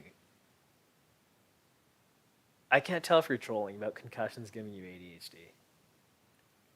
Uh, um, but yeah, people would always think it's from partying, and I was like, I don't even party. Like, I'd just be like, no, I just don't remember what I did. Not from partying. Pre nuvo pre nuvo pre nuvo. Here's that 76 short I was talking about, by the way. Well, that would make sense. You know why? Because when I was younger, I didn't have any sort of attention issues, and I was actually really good at like reading and stuff and all that sort of stuff. And I never have thought that it has to do with like technology because when I'm with my friends, I forget to check my phone. Like it'll be like 3 hours and I'll be like, oh fuck, I forgot to check my phone. Like it's not like I'm one of those people who's like on their phone all the time. I'm on my phone during the trading day because I've got nothing fucking else to do, right? Oh man, I do some things that some people would consider impulsive, like climb several 100-foot tall trestle bridges and then hang off of it, or go 220 kilometers an hour on a motorcycle, or jump out of an airplane. Every now and again, I do some impulsive stuff. Come on. Haven't we all?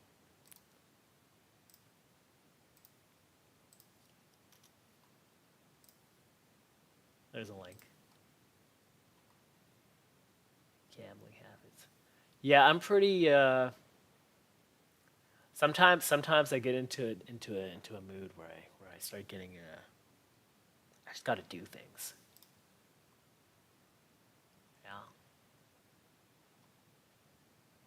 Can concussions actually give you ADHD behaviors? Fuck me. ADHD concussions.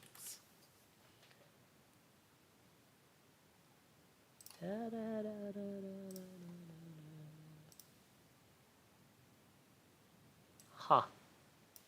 Well, that would make a lot of sense.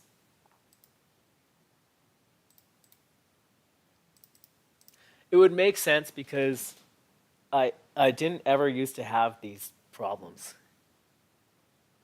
before all that stuff. Um,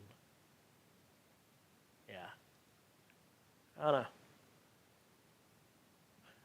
By the time I got into university, I remember the funniest thing was like I would sit and I'd be in class and I'd sit and I would literally like to me the speaker was speaking too slowly, so like I couldn't focus on her. I was like I'd lose attention immediately.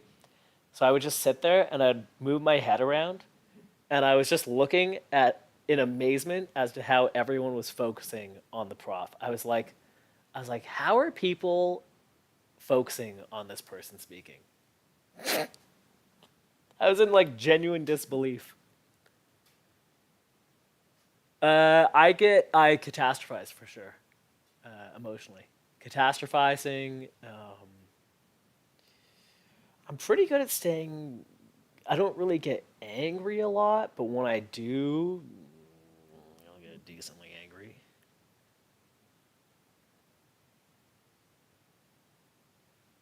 If it's mechanical and short term in nature,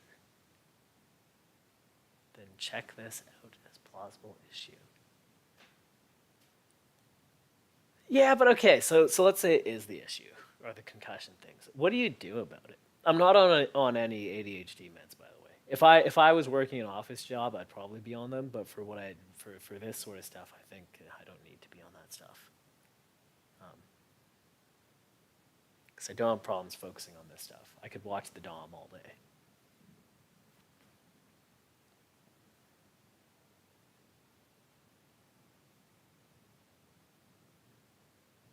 Granny's still chilling.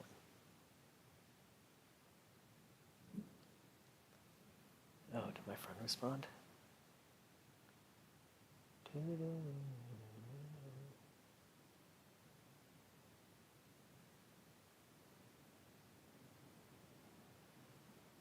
Oh, nice. Family's nearby.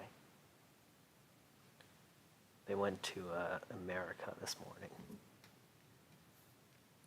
Yeah, that's what I sort of figured, right, Jesse? Is like okay, like does it matter if it's ADHD versus a concussion? Like the point is that your brain's kind of fucked. Prevalence ADHD in patients with head trauma and non-head trauma was 6.1 and 5.9. Huh.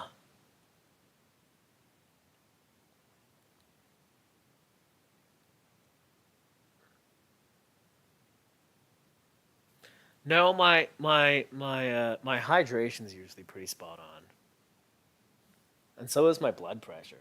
That's why it was so fucked, because it's just like, okay, all those numbers are bang on. The symptoms are the same. Huh. I wouldn't be surprised. I would not be surprised. Uh, yeah. Uh,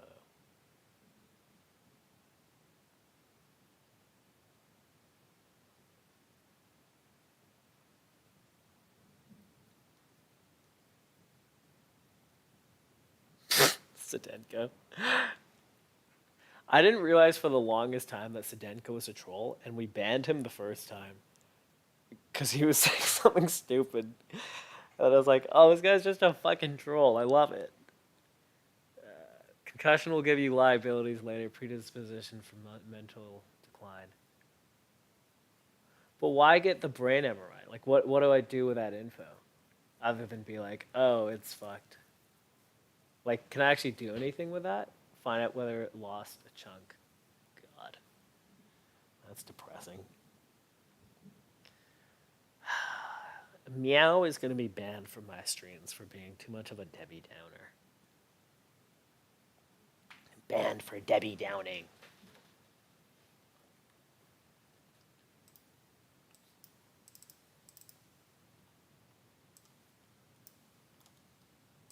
Negativity is a bannable offense, okay?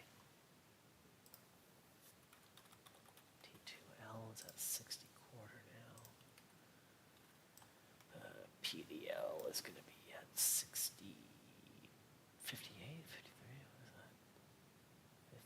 57 and a half.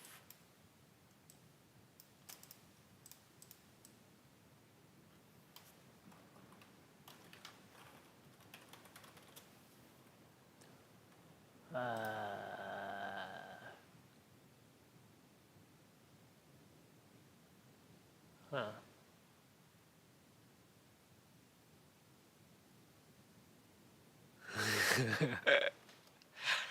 I don't know. I know I'm not normal. I know that much. I know something's not right with me. I know that much. I don't need no doctor to tell me that. I know. I'm not 100%.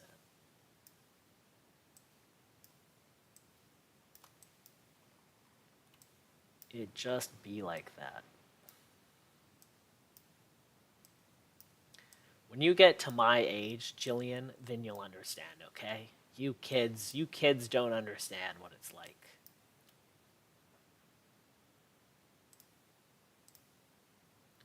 Fully profile, 9:30 to today's. Whoa. Okay.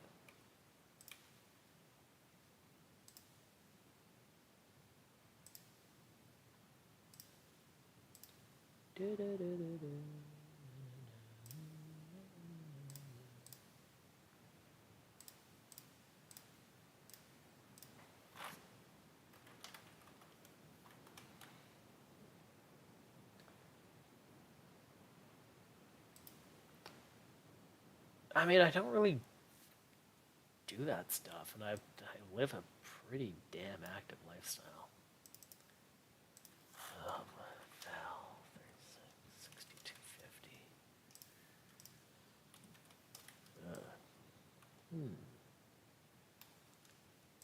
That. Oh, fuck. I'm not a doctor, but I play one on TV. Yeah, exactly. Hawk is down there. Yeesh.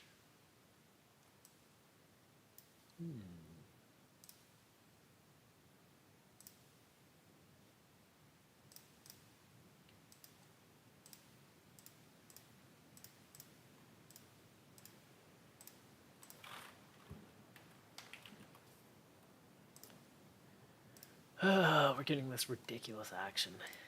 I think it's mostly a shit show today, you guys. If you do not get in good trades earlier in the day, it's just been kind of a piece of shit the rest of the day, hasn't it?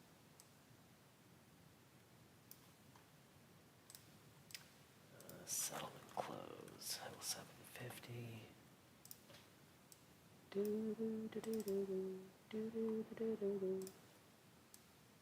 37.35 quarter. 37.35 quarter.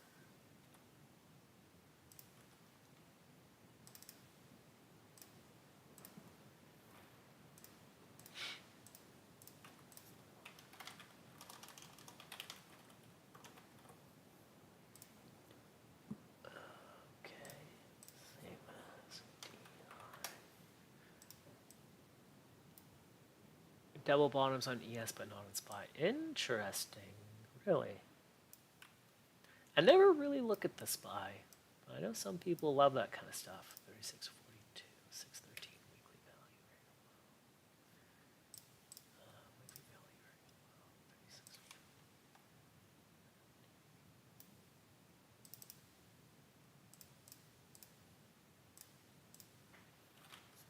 I found a way for TradingView to not make me manually slide over my fucking levels, my structural levels, and now I'm just obsessed with it. Finally. Like a fucking retard doing it before. Sorry, not very PC of me. Blame Jillian.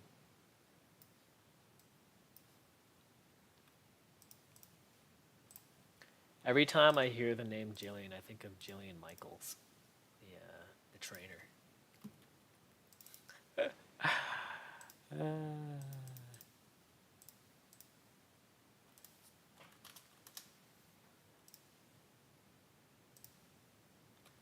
$57. 57 and a half.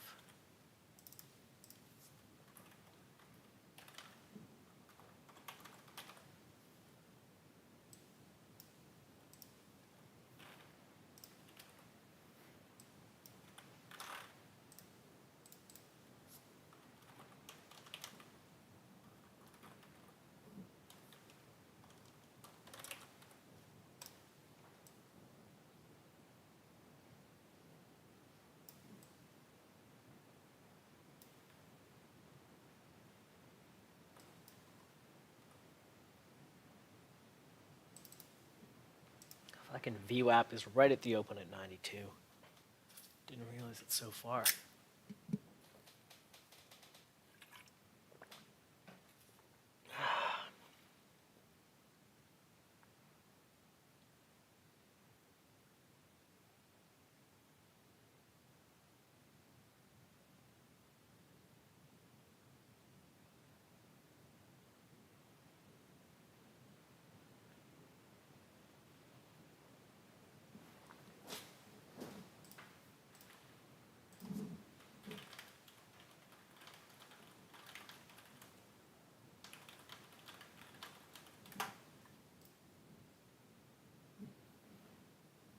Oh my god, I can't believe we still have an hour. I'm gonna hop off in like 30 minutes because I'm fucking tired and I might be supposed to be getting ready for the gym.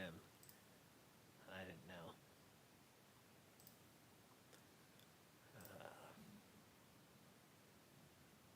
Where do you go to school, Jillian? UBC or SFU or what?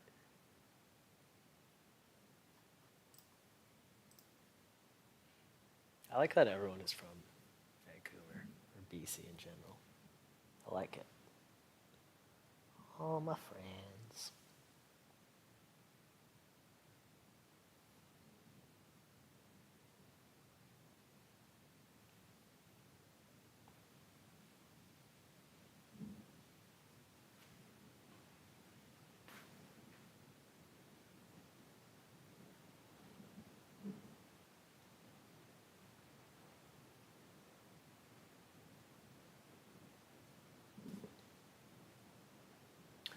UBC for undergrad and masters, Ottawa for med, Calgary for...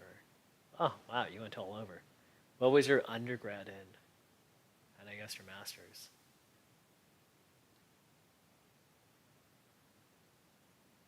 Basket weaving? Underwater basket weaving. That's what I'm going with.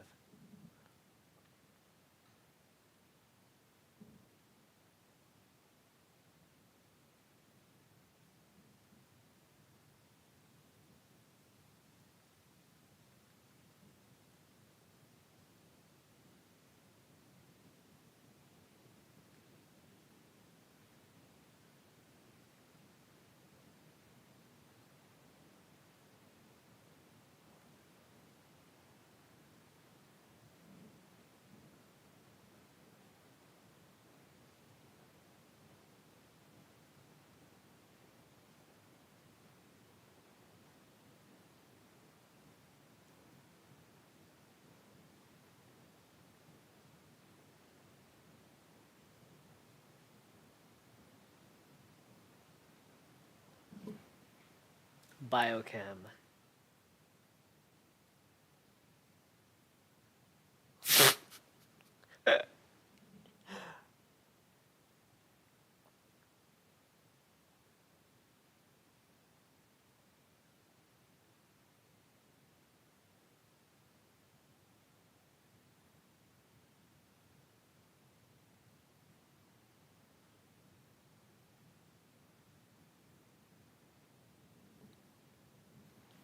Smart Goral.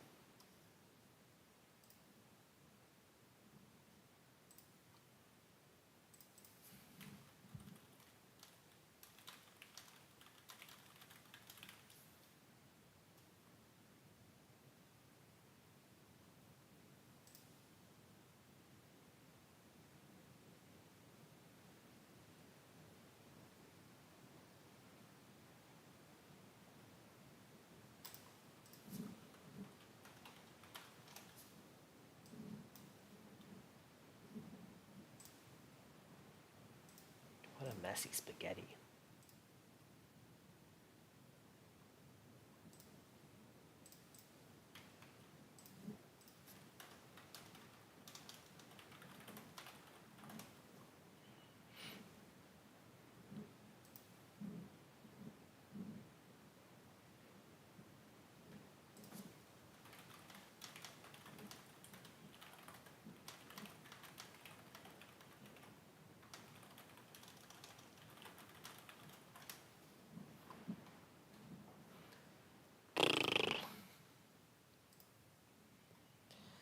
Meow, make something happen.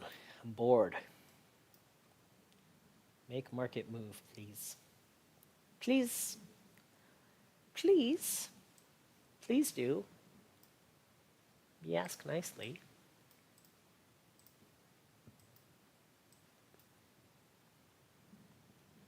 Yeah, I think we're going to go test the open at 92, which I think is right where VWAP is too. That'd make the most sense. 90, we've done a lot of volume there today, so we're just kind of testing out that area.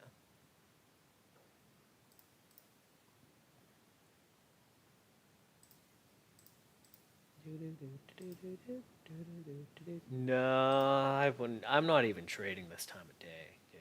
I like. It's doing exactly what we thought it would, which is once you break that low of the day, Friday's low, it's been really just fucking gross. For one, we open inside of Friday's value, which is just in itself a recipe for a gross day. Secondly, we somehow could not close the gap to the upside once we got above 23. And after that, it was just a fucking shit show.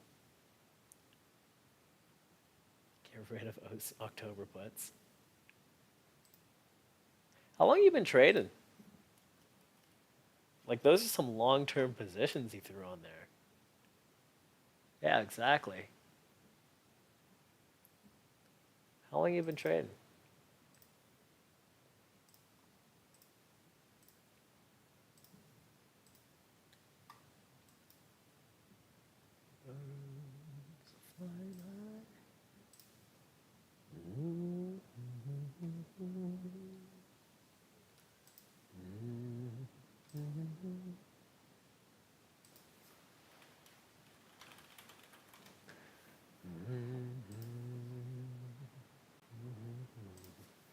Mostly stocks, Jillian, or what?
stocks moved into options that had ES new, so see them as an options without the convex. Interesting.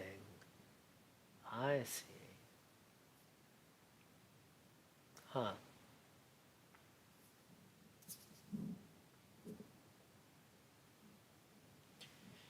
I feel very scared buying equities. Because to me, I could totally see the S&P going down to 3,200. In fact, I would be more surprised if it doesn't go to 3,200. Yeah, I get what you mean. Options are kind of a bitch. Yeah, you just roll it. You roll it, whatever, you take a few points of slippage, but it doesn't really fucking matter, right?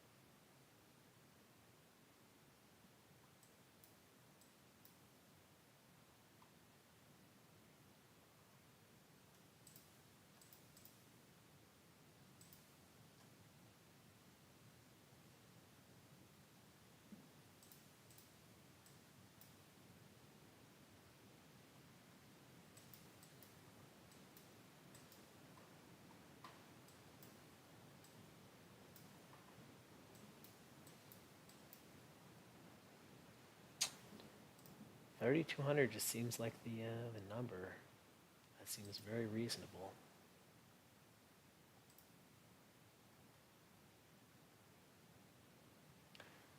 Huh. The '07 high to the March low was a 57% drop in the S&P. So then you think, what's a 7% drop from 4,800? Yeah, you run it. It's around 2,000.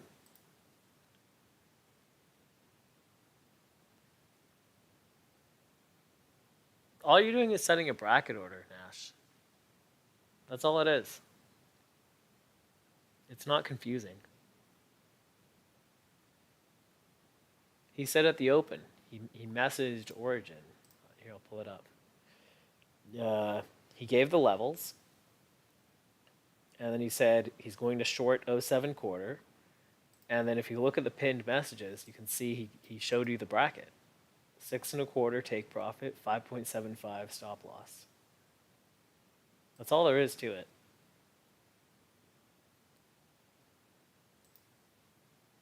Very simple.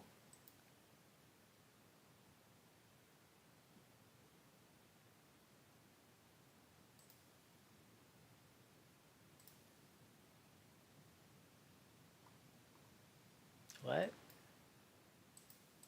Why? Why?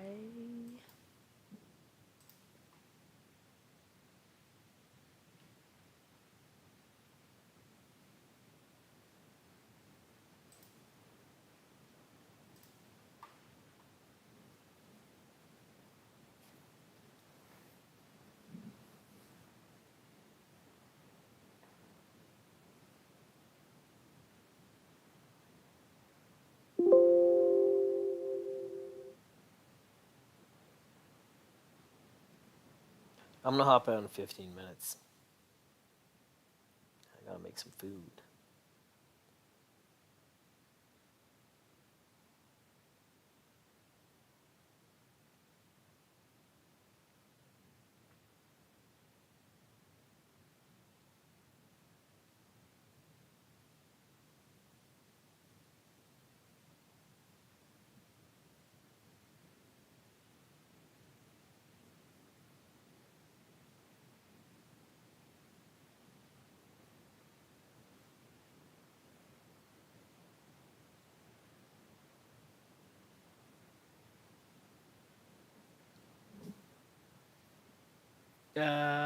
Oops, my antivirus thing popped up. I don't. Okay, sure. I don't understand what's confusing.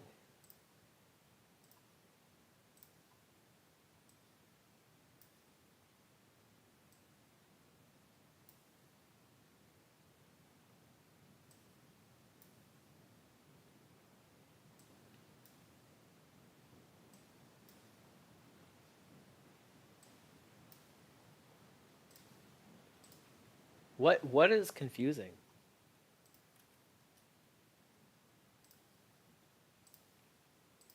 If you look at the pinned message in the ES alerts chat in Origin, the pinned message is on the top right. He tells you the bracket. There's nothing, and he told you what he's going to trade a minute into the day.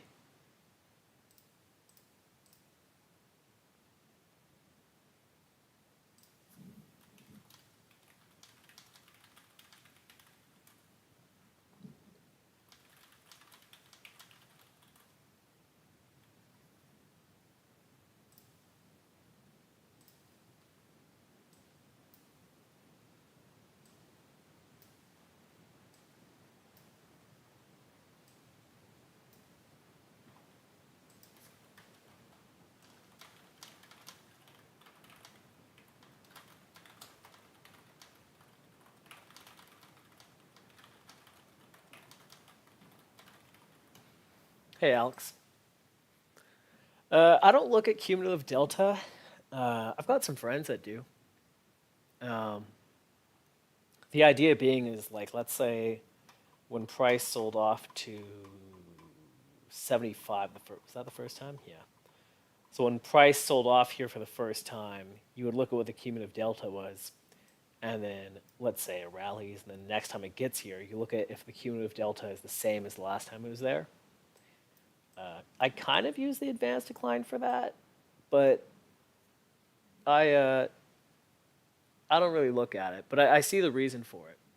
I definitely see the reason for it.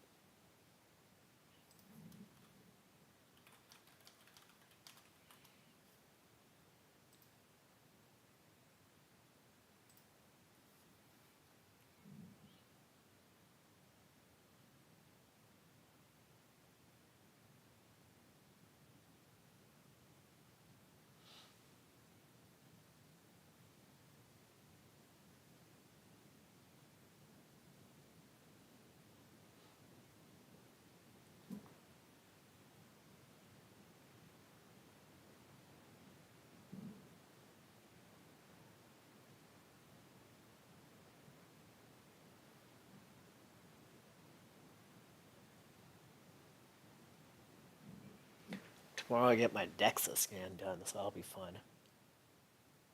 I'm curious what I'm gonna guess I'm 17.5%. I've never gotten one done, but I figured end of November or December will probably be the lightest I'll be for the next few years, and probably the leanest I'll ever be for the next few years at least. So may as well have some fun, get some firm data, and then see if we can improve on it in the next few years.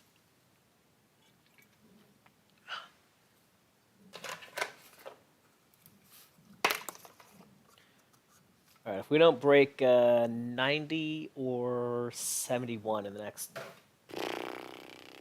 2 minutes, I'm out of here.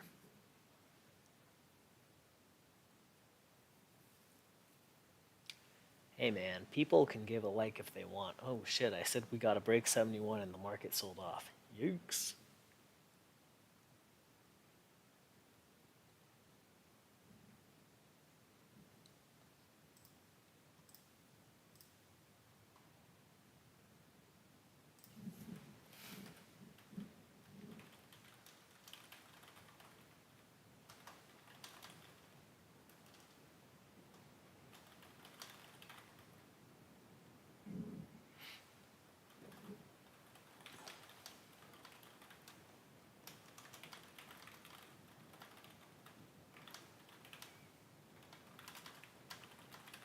Easy on the milk. Settle down there.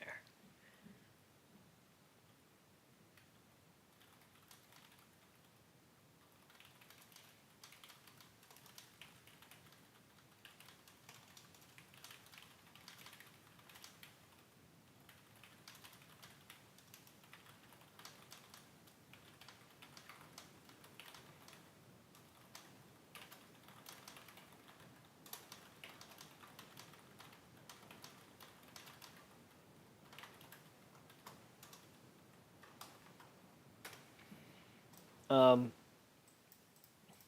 9:26 today. Okay. Pal talking again tomorrow. Yeah, whatever. I'm gonna hop off for the day. Meow, if you want to grab food, let me know. I'll be free after like 12 or whatever.